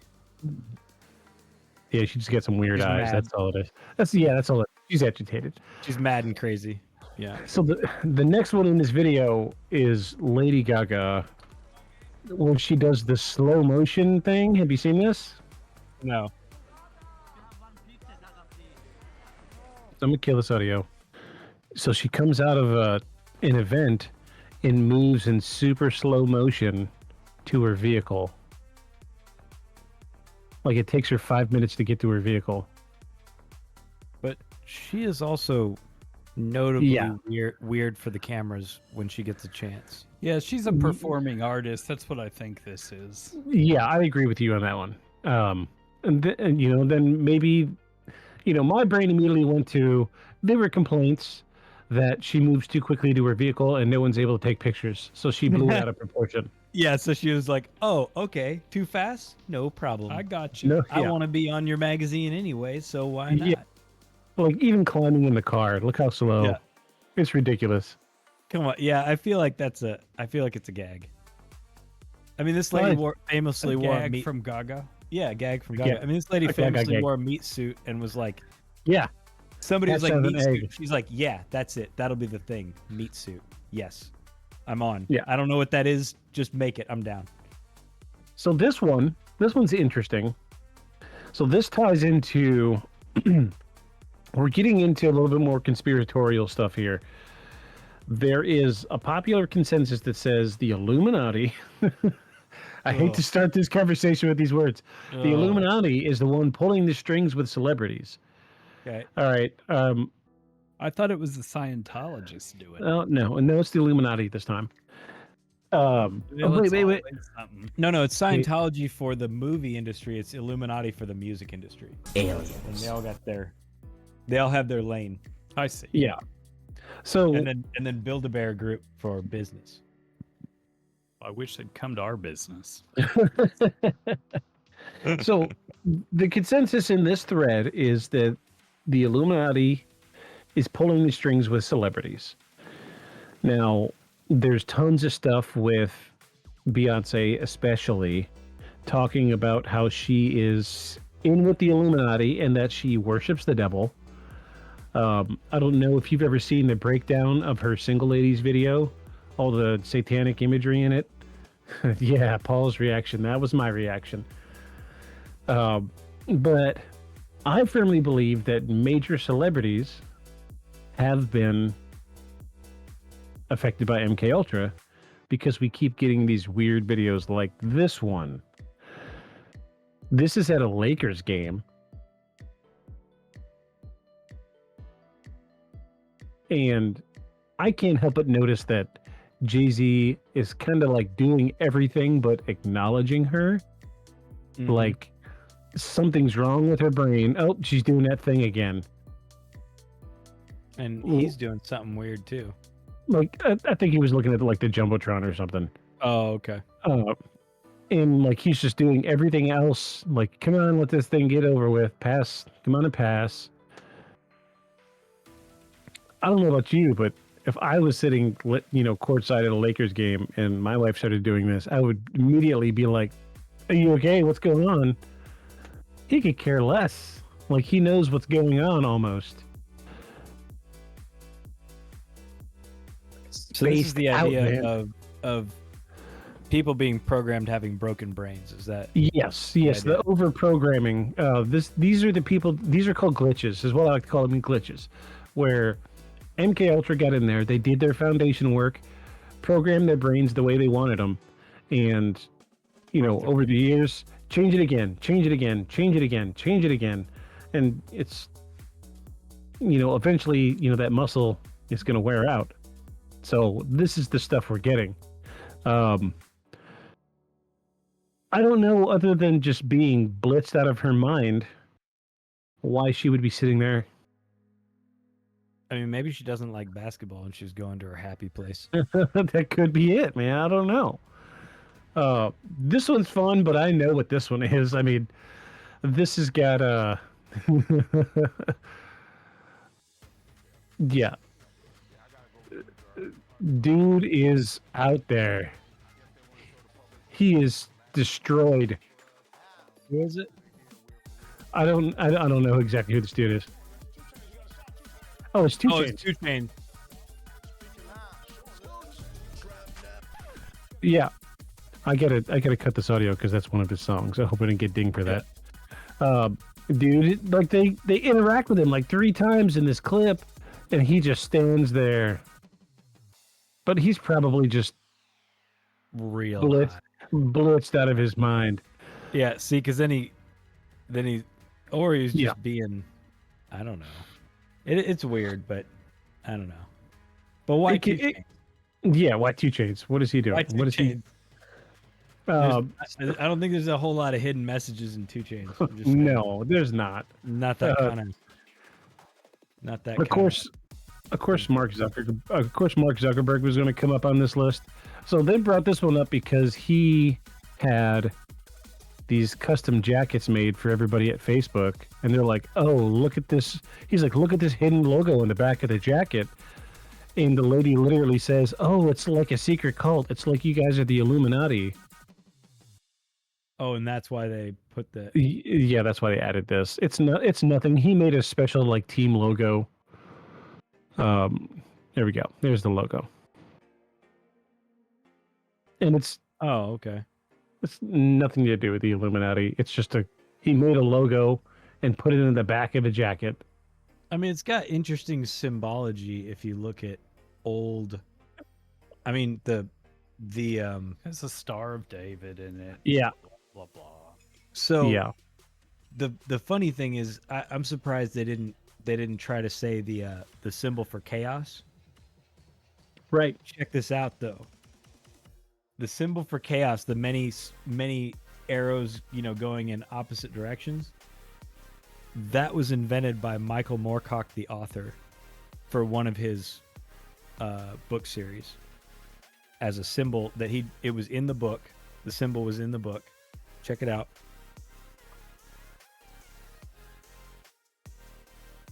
There you go. So that started out in a book of his from the late 60s, early 70s. All the arrows pointing in all the directions at once, and it was a popular symbol in D&D later on. Oh. Yeah. Interesting. D&D popularized it after Moorcock had it in his Elric series. Yeah, I don't think this is I haven't seen too much from Mark Zuckerberg to make me think that he's been affected by MK Ultra. If anything, he might be one of the outliers that's not affected. I mean, have you seen his glow up lately? Dude's got some bulk now. He's yoked up. He grew his hair out. Did he? Yeah, he looks better now than he did. I'll just say that. His glow up. Yeah, his glow up. Ooh, so this one's fun. So this is an interview with Kourtney Kardashian, and there's somebody off screen telling her what to say, and she does the same straight ahead stare. Very empathetic about what happened happened and very sort of horrified. And so we were wondering, how is everyone going? How's Kim doing? Did you see that? If you listen, The stop somebody talking. somebody says it. You could hear it. They say, "Stop talking." Yeah, but they might have just been background people telling others around stop talking. Yeah, because it's a little because it happens before she even starts. But Yeah. Very sort of horrified. And so we were wondering, how is everyone going? How's Kim doing? What? Okay. I'm sorry, is there someone talking to you? Yes, sorry. Sorry about that. So I just was wondering They how just everyone's came in. doing. awkward. Hello, Courtney. Have we lost you? Yeah, so that's. I'm not sure if it's MK Ultra. It just seems maybe more like a publicist was saying, maybe there was a beef with the studio or something. Stop Maybe. talking. These guys didn't pay, or something. Or maybe it does say reality star spills on famous family. Maybe maybe she changed her mind about the spill. Right? Maybe the spin publicist was like, yeah, no. Or there was a suit threat or an injunction that just arrived at that moment. Yeah. Yeah. Well, she call. literally said they just came in, so Yeah. a lawyer comes in and says, "Nope, stop. Interview's over." Yeah.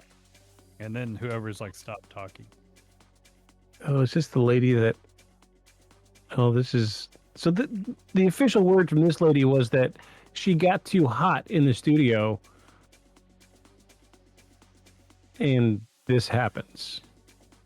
Okay. The Obama administration, we have this new CNN ORC poll, which is quite a turnaround in It sounds like someone who's about to lose consciousness. Yeah. So they cut it, and then she comes back like 10 minutes later, totally fine. And she said that she got too hot in the studio.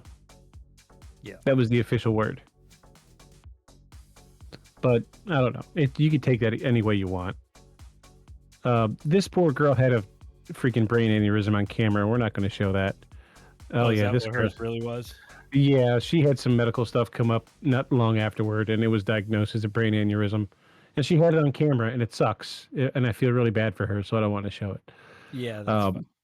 So this one, I don't know this lady's name off the top of my head, but I've seen enough of her videos to know that she is a very loud, very flamboyant character, and she's political, one of those political talking heads that talks about, you guys know the type. And like usually as soon as the camera cuts on, she's going 100 miles an hour, go, go, go, go, go. But this happened.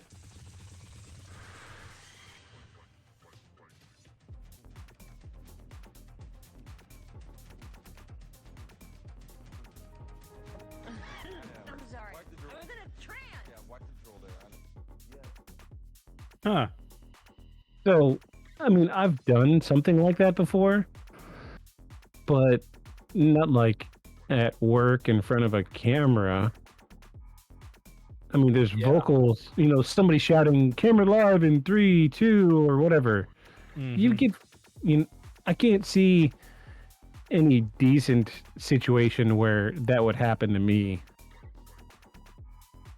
She's pretty blanked out. Yeah, she was out Pretty there. blanked out. I don't remember this one. What is this one with Bruce Willis? Bruce Willis. Bruce Willis? Let's watch it. I don't remember it. Let's watch it. Let's see what's going on with his brain.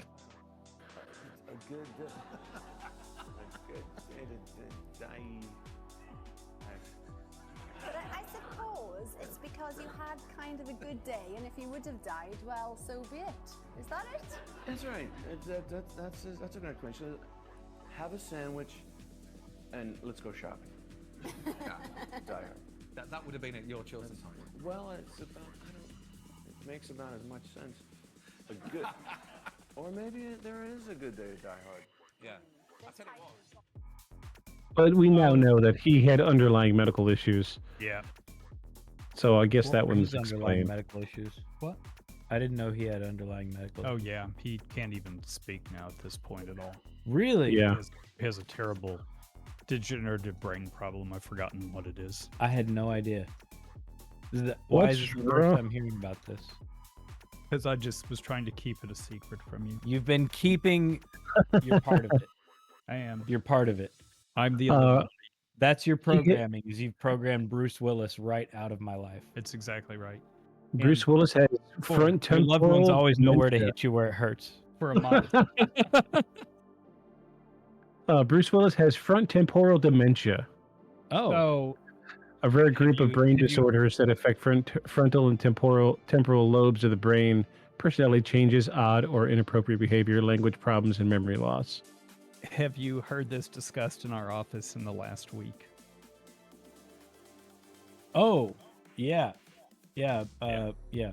Gotcha. Okay, I know. Yeah. So similar. Yeah. But why is it giving him trouble speaking? It gives speech problems. It gives other things, weird behaviors, all sorts of stuff. Okay. Gotcha. Oh, I Of course. Britney Spears. Of course, this was going to come up. Yeah. So Britney Spears. I feel like Britney Spears may have been one of the first, like, big celebrities that they played with her brain. Okay. If not first, just maybe drugs and second. alcohol. It may have been, honestly. But she does some really weird stuff, like deflecting stuff that doesn't make sense to me. There were a couple rabbit holes where they talked about how Marilyn Monroe was the original MK Ultra celebrity test subject. Marilyn. But She had a pretty bad drug problem. yeah. Marilyn. But then again, it was Marilyn Monroe. So let's check this one out. See what she's doing. This spasm of publicity about what happened from Mexico to London. It was pretty rough. Yeah. Yeah, it's kind of weird. Ah, weird. Hello. Oh my goodness. Hello. Ew. Strong Brittany. Yeah, it was a weird. She's trying not to cry. Yeah, I think. I'm embarrassed. But she says like, "Oh my gosh, ew, strawberry." Yeah. Like I watched this with my wife earlier, and she's like, "Yeah, she says strawberry," which is why? I think she's trying not to cry. Yeah, it's. I had to pause it right there, didn't I? And now failing with the ugly cry. Yeah, fail. Wait, where? And then yeah, like That mummy.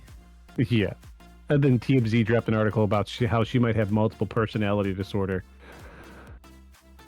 Good air diagnosis, TMZ.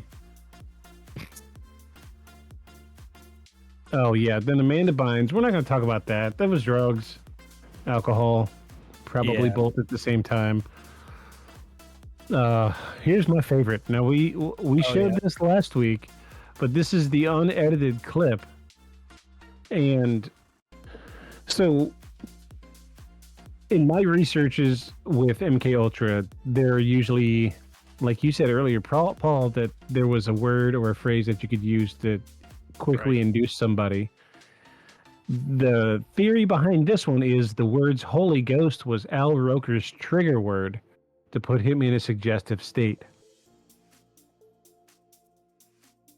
Because I can't think of, outside of this video, the last time I heard the word Holy Ghost in casual conversation.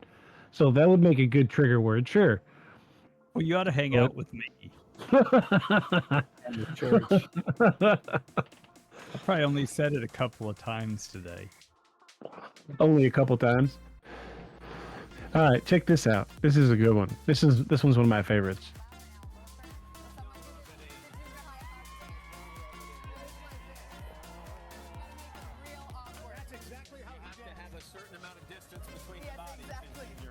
Yes, like they say in Catholic school, leave room for the Holy Ghost. Anyway, there is a lot of memories today, actually. It's a big day in music history. 35 years ago today, Elvis Elvis Presley passed away, the king of rock and roll, and as Mark Cohn says in his great song "Walking in Memphis," there's a pretty little thing waiting for the king down in Harbor, Michigan. 17 seconds he stood stock still staring at the camera, and then boop, goes right back into the conversation like he was there the whole time. I wonder if he thought the camera was close in on the two of them, and he's just waiting to make sure he was looking at the camera when it cut back to him. I wonder if that's his thing. I don't know. It's a weird one, man. But just to stand there and stare, unblinking. Or maybe he was trying really hard not to laugh at her Catholic school nuns saying, "Leave room for the Holy Ghost" between you and another boy that are trying to, Yeah. participate in some heavy petting at the dance. The official statement was that it was a joke. Him doing that? Yes. It was a weird joke if we don't all know what the punchline is. Right? Or why do it on national live TV? Right. Okay. Well, it's weird. It's weird. This one's got Eminem in it, and he's probably just thrown out of his mind. I mean, this one is not MK Ultra. This is drugs. We'll go back because I want to see it. It looks funny. How does it start? Turn it up. Yeah, we get some audio back in here. Harbor, Michigan, and what a pleasure for Herbie and me to introduce Marshall Mathers. Some of you may know him as Eminem, but he's going to join the Saturday night crew with our music intro next Saturday night. But folks, I want to take you to the world premiere of one of his new videos called Berserk. Take a listen. It's headed for the top of the charts. Was that the great Rick Rubin who was helping produce that with you, Marshall, when you did that? Yeah, sorry. Live TV. Live TV freaks me out a little bit. No. Yes, I'm sorry. What was the question? But it's been a Yeah, so piece of me feels like that was drugs, but the way he just snaps back in and he's totally coherent conversation is a little weird. Just it was. Sometimes people are just weird. Sometimes people are weird. Yeah, I don't know what year that was. I don't know. I know he had. I don't know when he got clean, but I know he had gotten clean, and I wonder if that may have had something to do with it. I don't know when Berserk came out. I don't know either. But I like how it was like, insert Berserk. it was the title screen. Yeah, it was where like they would have inserted it on VHS. live TV. Yeah. It was just their feed, cuts their feed, goes to the other feed, and comes back to their feed. Yeah. I think for copyright reasons they couldn't play it, but yeah, probably. But this one, dude, just stares off into space. To be honest, I really can't complain. Yeah, I was kind of, I was a little down. I found out I was injured and I had to have surgery again, or with another knee. The unblinking thing is what gets me. Oh yeah, look at his breathing too. I didn't see the breathing thing.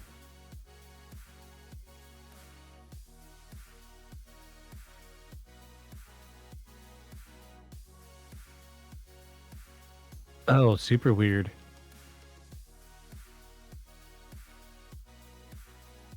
He could be having a flashback, some kind of PTSD issue. I'm serious. Yeah. Yeah, watch him now when he changes how he looks. Yeah, whatever it was, he didn't feel good about it. No. Yeah. Yeah.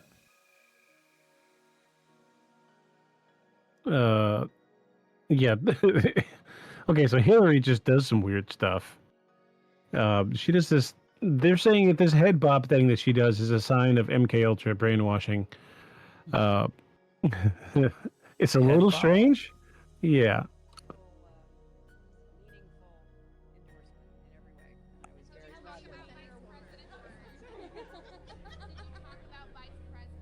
Wait, is that her daughter right there? No. No. No.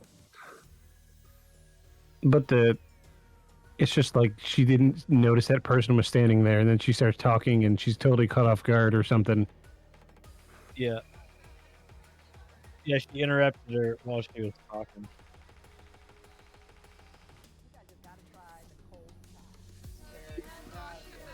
Oh, she didn't want to answer the question about Senator Warren. Yeah, it was a little weird. I don't know if it's a sign of brainwashing. Whoop, but look at that reaction. Yeah, that's a genuine reaction.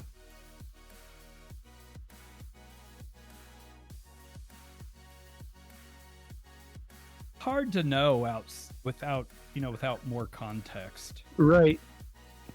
It's hard to understand what was going on there, and a She lot just of hopped people up on around them were pumpkin like, chies like all the other white ladies of Instagram.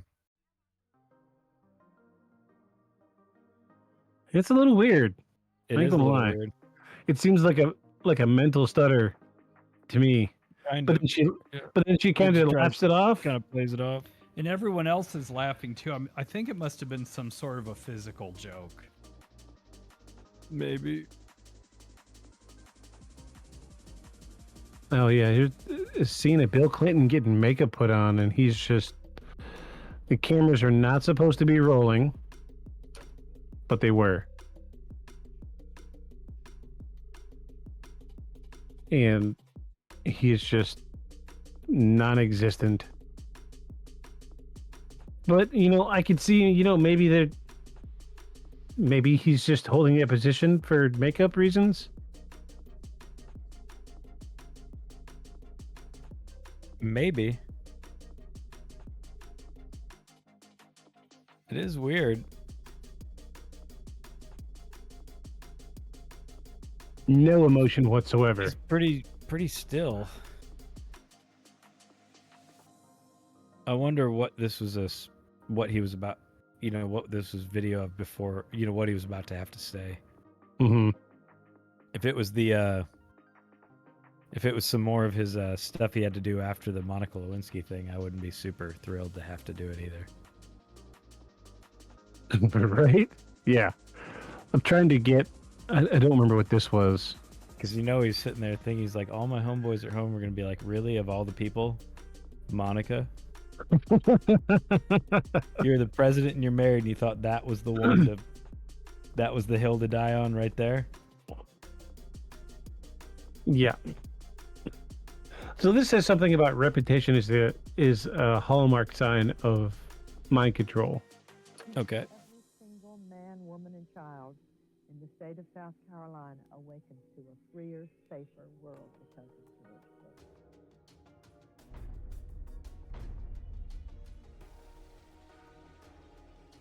I would remind people that every single morning we all awaken to a safer, freer world because of George Bush.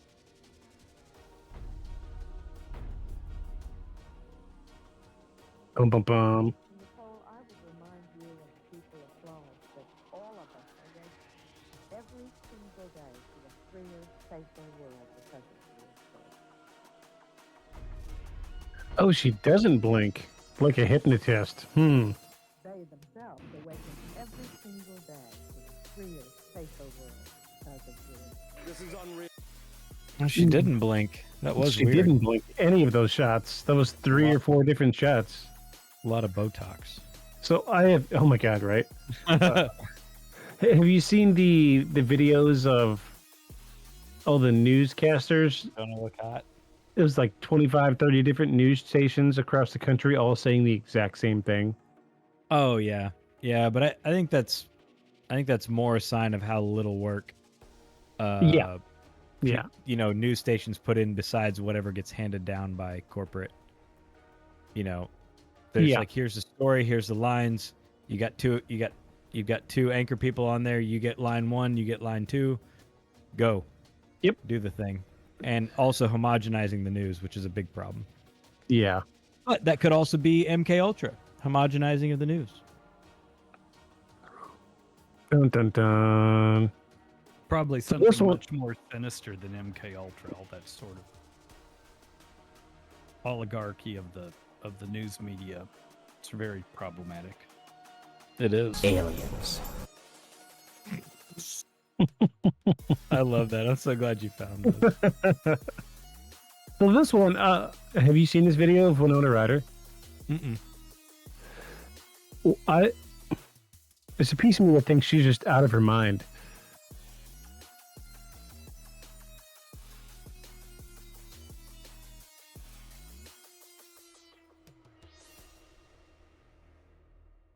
But like every shot, she's just like she doesn't know where she is.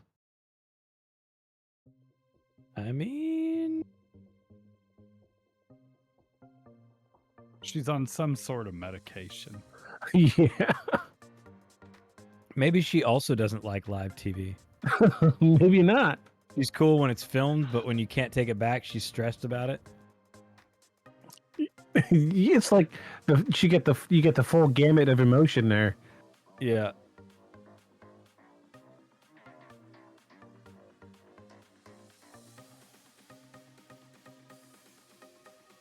It's a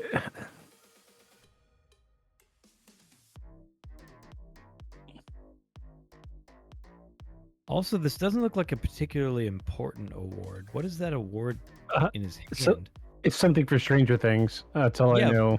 But it's not one that I recognize. No, it's not. Like they got the whole cast turned out for it, and he's got this long list of people he's currently thanking and reading down. Yeah. But I don't recognize the statue they gave him. Yeah, a daytime Emmy or something.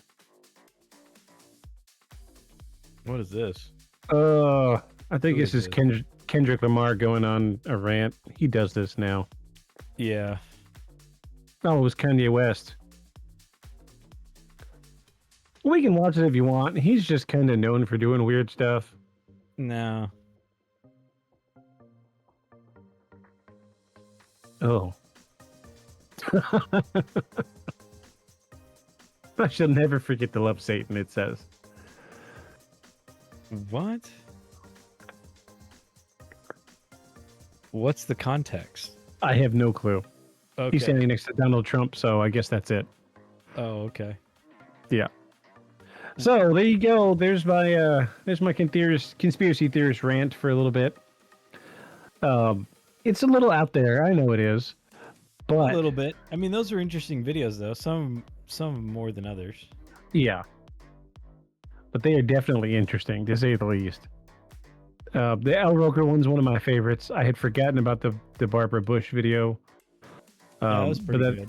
That could have also been, like you said, homogenization of news.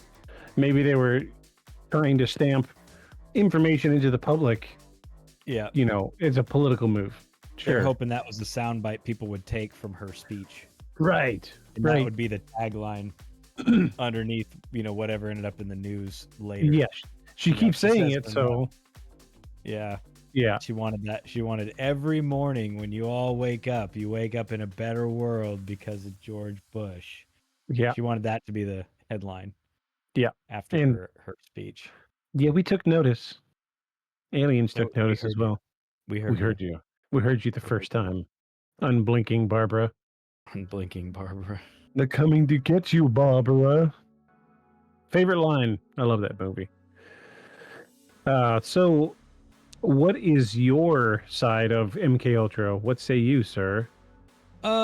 So, I think first of all, us and any other country that can get away with it, likely has spent quite a lot of time researching, ways to both enact and counteract, the ability to influence what somebody does or doesn't do, especially when you're talking about, because in the case of, for us, probably the bigger utility in influencing what somebody does or doesn't do is actually on our own people, because counter-espionage is a real, a double agent is a real problem, or somebody disseminating information to the other side is a real, from being bribed or whatever their motivation might be, is a real threat when you're talking about the security of information.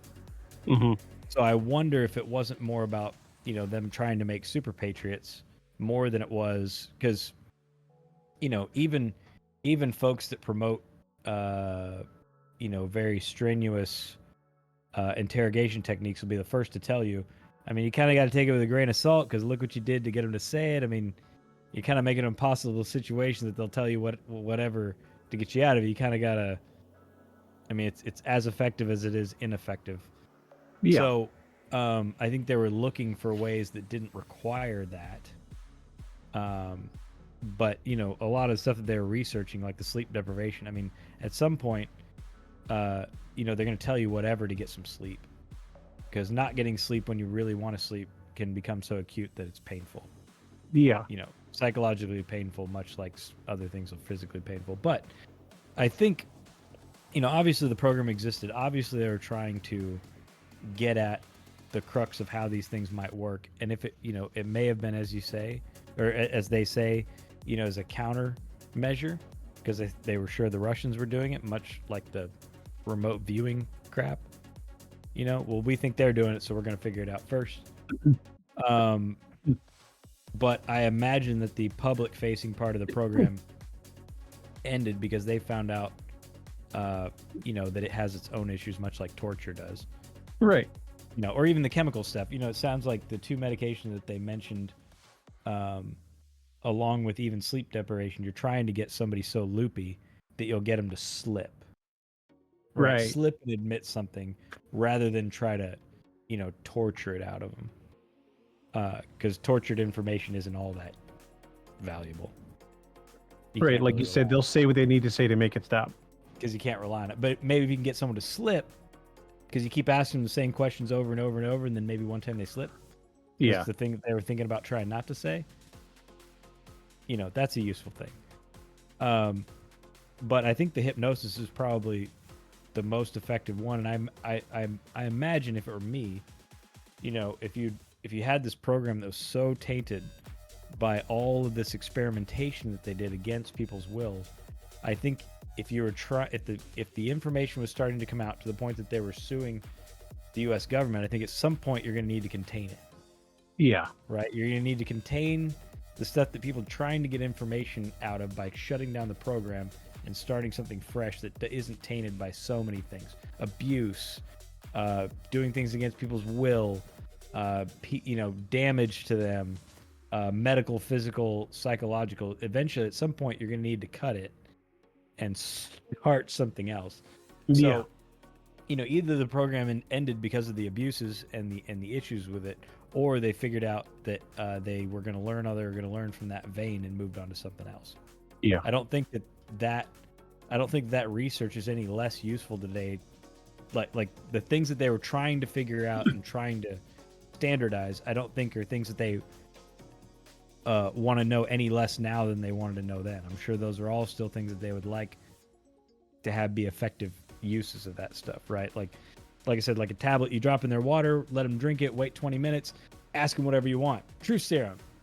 Yeah. Right? Who doesn't? What government agency doesn't want that? Or same with mind control. Oh, he's their agent. We've got him. Take this tab. All right, we'll come back in 30 minutes and we'll tell you what you're going to be now. Right? Super useful for espionage and for government entities in general. But I don't think it works that way. Right. I think it works that way. Yeah. And I get why the idea of manipulating celebrities is so attractive. Because how many people do you know that treat celebrities like some friend of theirs they're getting advice from? Yes. Right. Well, Taylor says in her song, or, you get where I'm going with that, right? Like they watch, Housewives, reality shows, and they're like, oh, well, that's not what Melinda would put up with, right? They almost incorporate them like part of their family and part of their advice group. Right. I can see where the attractiveness of the idea of, well, if we control celebrities, we control the populace. Right. And the truth is, popular culture does already control the populace a lot. Whether it's being manipulated or not, popular culture certainly influences the populace in more ways than I think even the people most influenced by it even realize. Yeah. Terrence McKenna talked about this a whole lot. Speaking of, psychedelic pioneers, he talked about how society is like a poison. You know, it can be a medicine, right? Like learning how to farm, coming up with tools, having a group mind, a group think about things. He's like, but too much of it, and it becomes a poison, right? You spend so much time looking at screens, and in his time there weren't any smartphones, but he's like, you spend so much time engaged in the TV, engaged in the news, engaged in all these things that are shadows of the actual things, right? It becomes a sickness. And Alan Watts talked about the same thing, and all he had to go by was really radio. He was talking about radio and print news. He wasn't even talking about really like TV shows and that sort of thing. So it's a common running theme, right? This keeps coming up with big thinkers. Yeah. Right? So I'm not surprised that people would want to say, well, this is why those folks are so popular, or this is why it's so infectious, and this is why you would want to manipulate them, because they are so popular. People do take so much stock in it. So I don't know. I don't know how I feel one way or the other about whether or not they're being manipulated. I think they're a manipulative device in and of themselves, and I think if nothing else, their publicists and their labels and their production companies certainly tell them what to and not to say all the time. Whether or not they're just doing it to get them to buy their shit, or they're doing it, you know, for some other nefarious purpose, I don't know. I mean, homogenization of media. It can reach out into the stars themselves, I guess. I will say this is one of our better episodes. Yeah, I like it. It was a good back and forth tonight. Everybody had some good input. I agree. MK Ultra was a real thing. I'm not sure they're using it to the extent they were when the program was thought of, but you know, if they are, I think it's the extent of celebrities, what have you, for the reasons that you said. But I'm not 100% sold on the fact that they're not doing it anymore. Maybe they're not using LSD, whatever. Maybe they've, you know, like the Philadelphia experiment, maybe they learned from that experiment and they moved on to the next thing, and now they've got something that works, and they just haven't said anything about it yet. So it's MK Ultra is just super old news. I mean, it's super, even Congress investigated in the 70s, so you already know if Congress is investigating, it's way old. It's to the CIA, it's ancient history. They're off to something new and much more dangerous and nefarious. Oh yeah, that we don't know a thing about, and we'll only know tiny shadows of it, of whatever the thing today is about in 20, 30, 40 years. For sure. And are they doing other things? And is the public being manipulated? Of course. 5G antennas. That's what it is. If we learn nothing else, it's that the U.S. government is always happy to manipulate and twist the story to whatever fits what they want to. I mean, I think all governments do to an extent, but ours especially. I mean, all this, we come back to it in a circle in most episodes, not because we're paranoid libertarians, but because it just keeps the evidence of them doing it is always, the fingerprints always there on all. It's always there. Yeah. You know, the Kennedy thing, you know, they wanted to twist it to be the story they wanted to, you know, whether it was benign because they didn't want the public to freak out, or whether it was covering something up. Either way, they absolutely manipulated the story, is the point. The point is that they do it, which means you can't know what they were really after in the first place, which is the scary part. Yeah, and we're going to run into this again. And like you said, it's going to come full circle, every single thing that we investigate, unless it's a cryptid.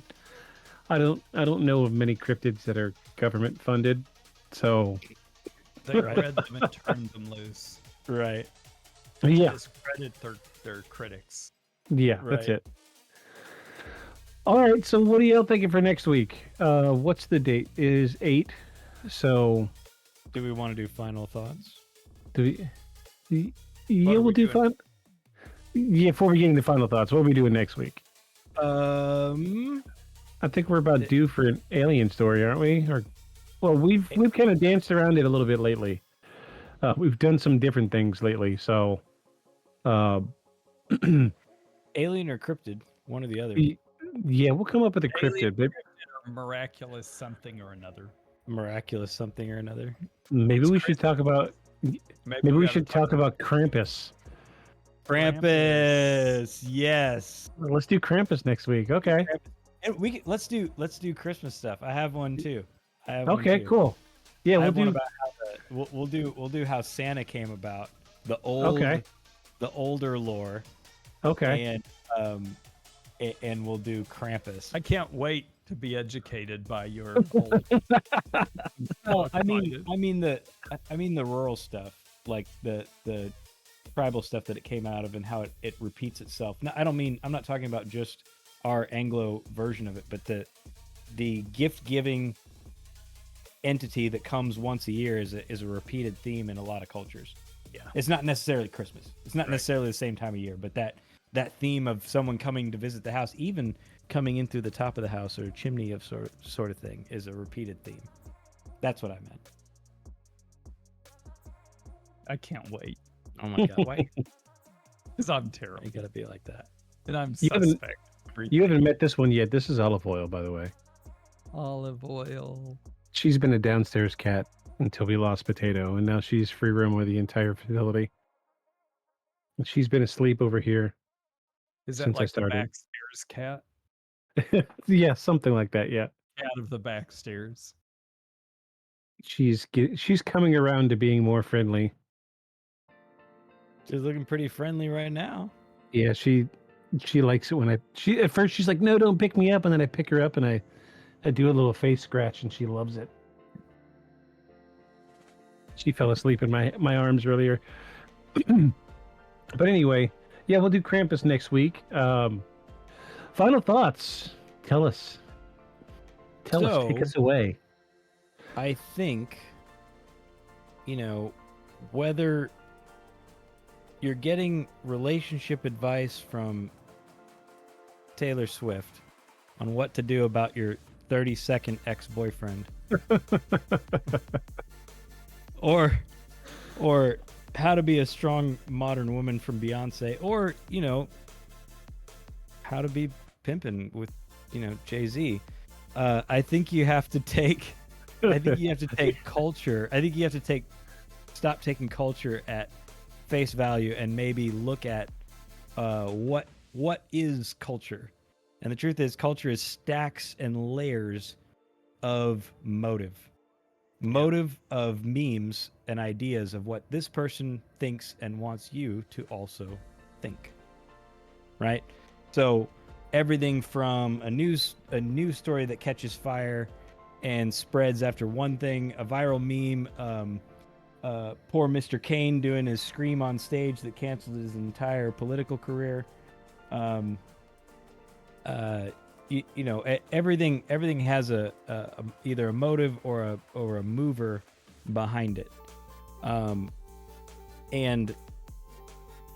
I think people who often take psychedelics feel like they can see through that stuff. I don't think that it immediately makes that stuff transparent. I just think you think more and think more about your thinking instead of thinking what other people want you to be thinking.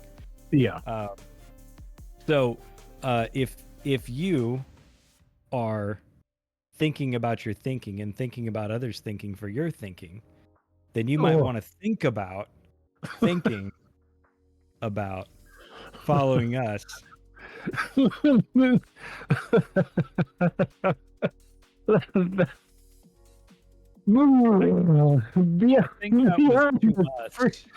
the freaking shadows. Good night, everybody. Good night. A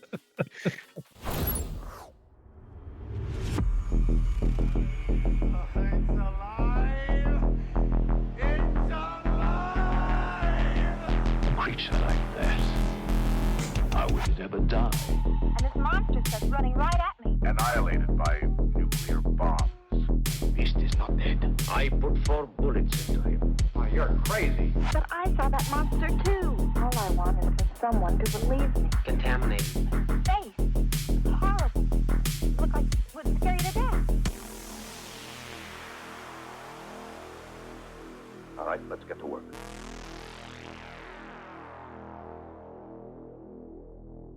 the shadows.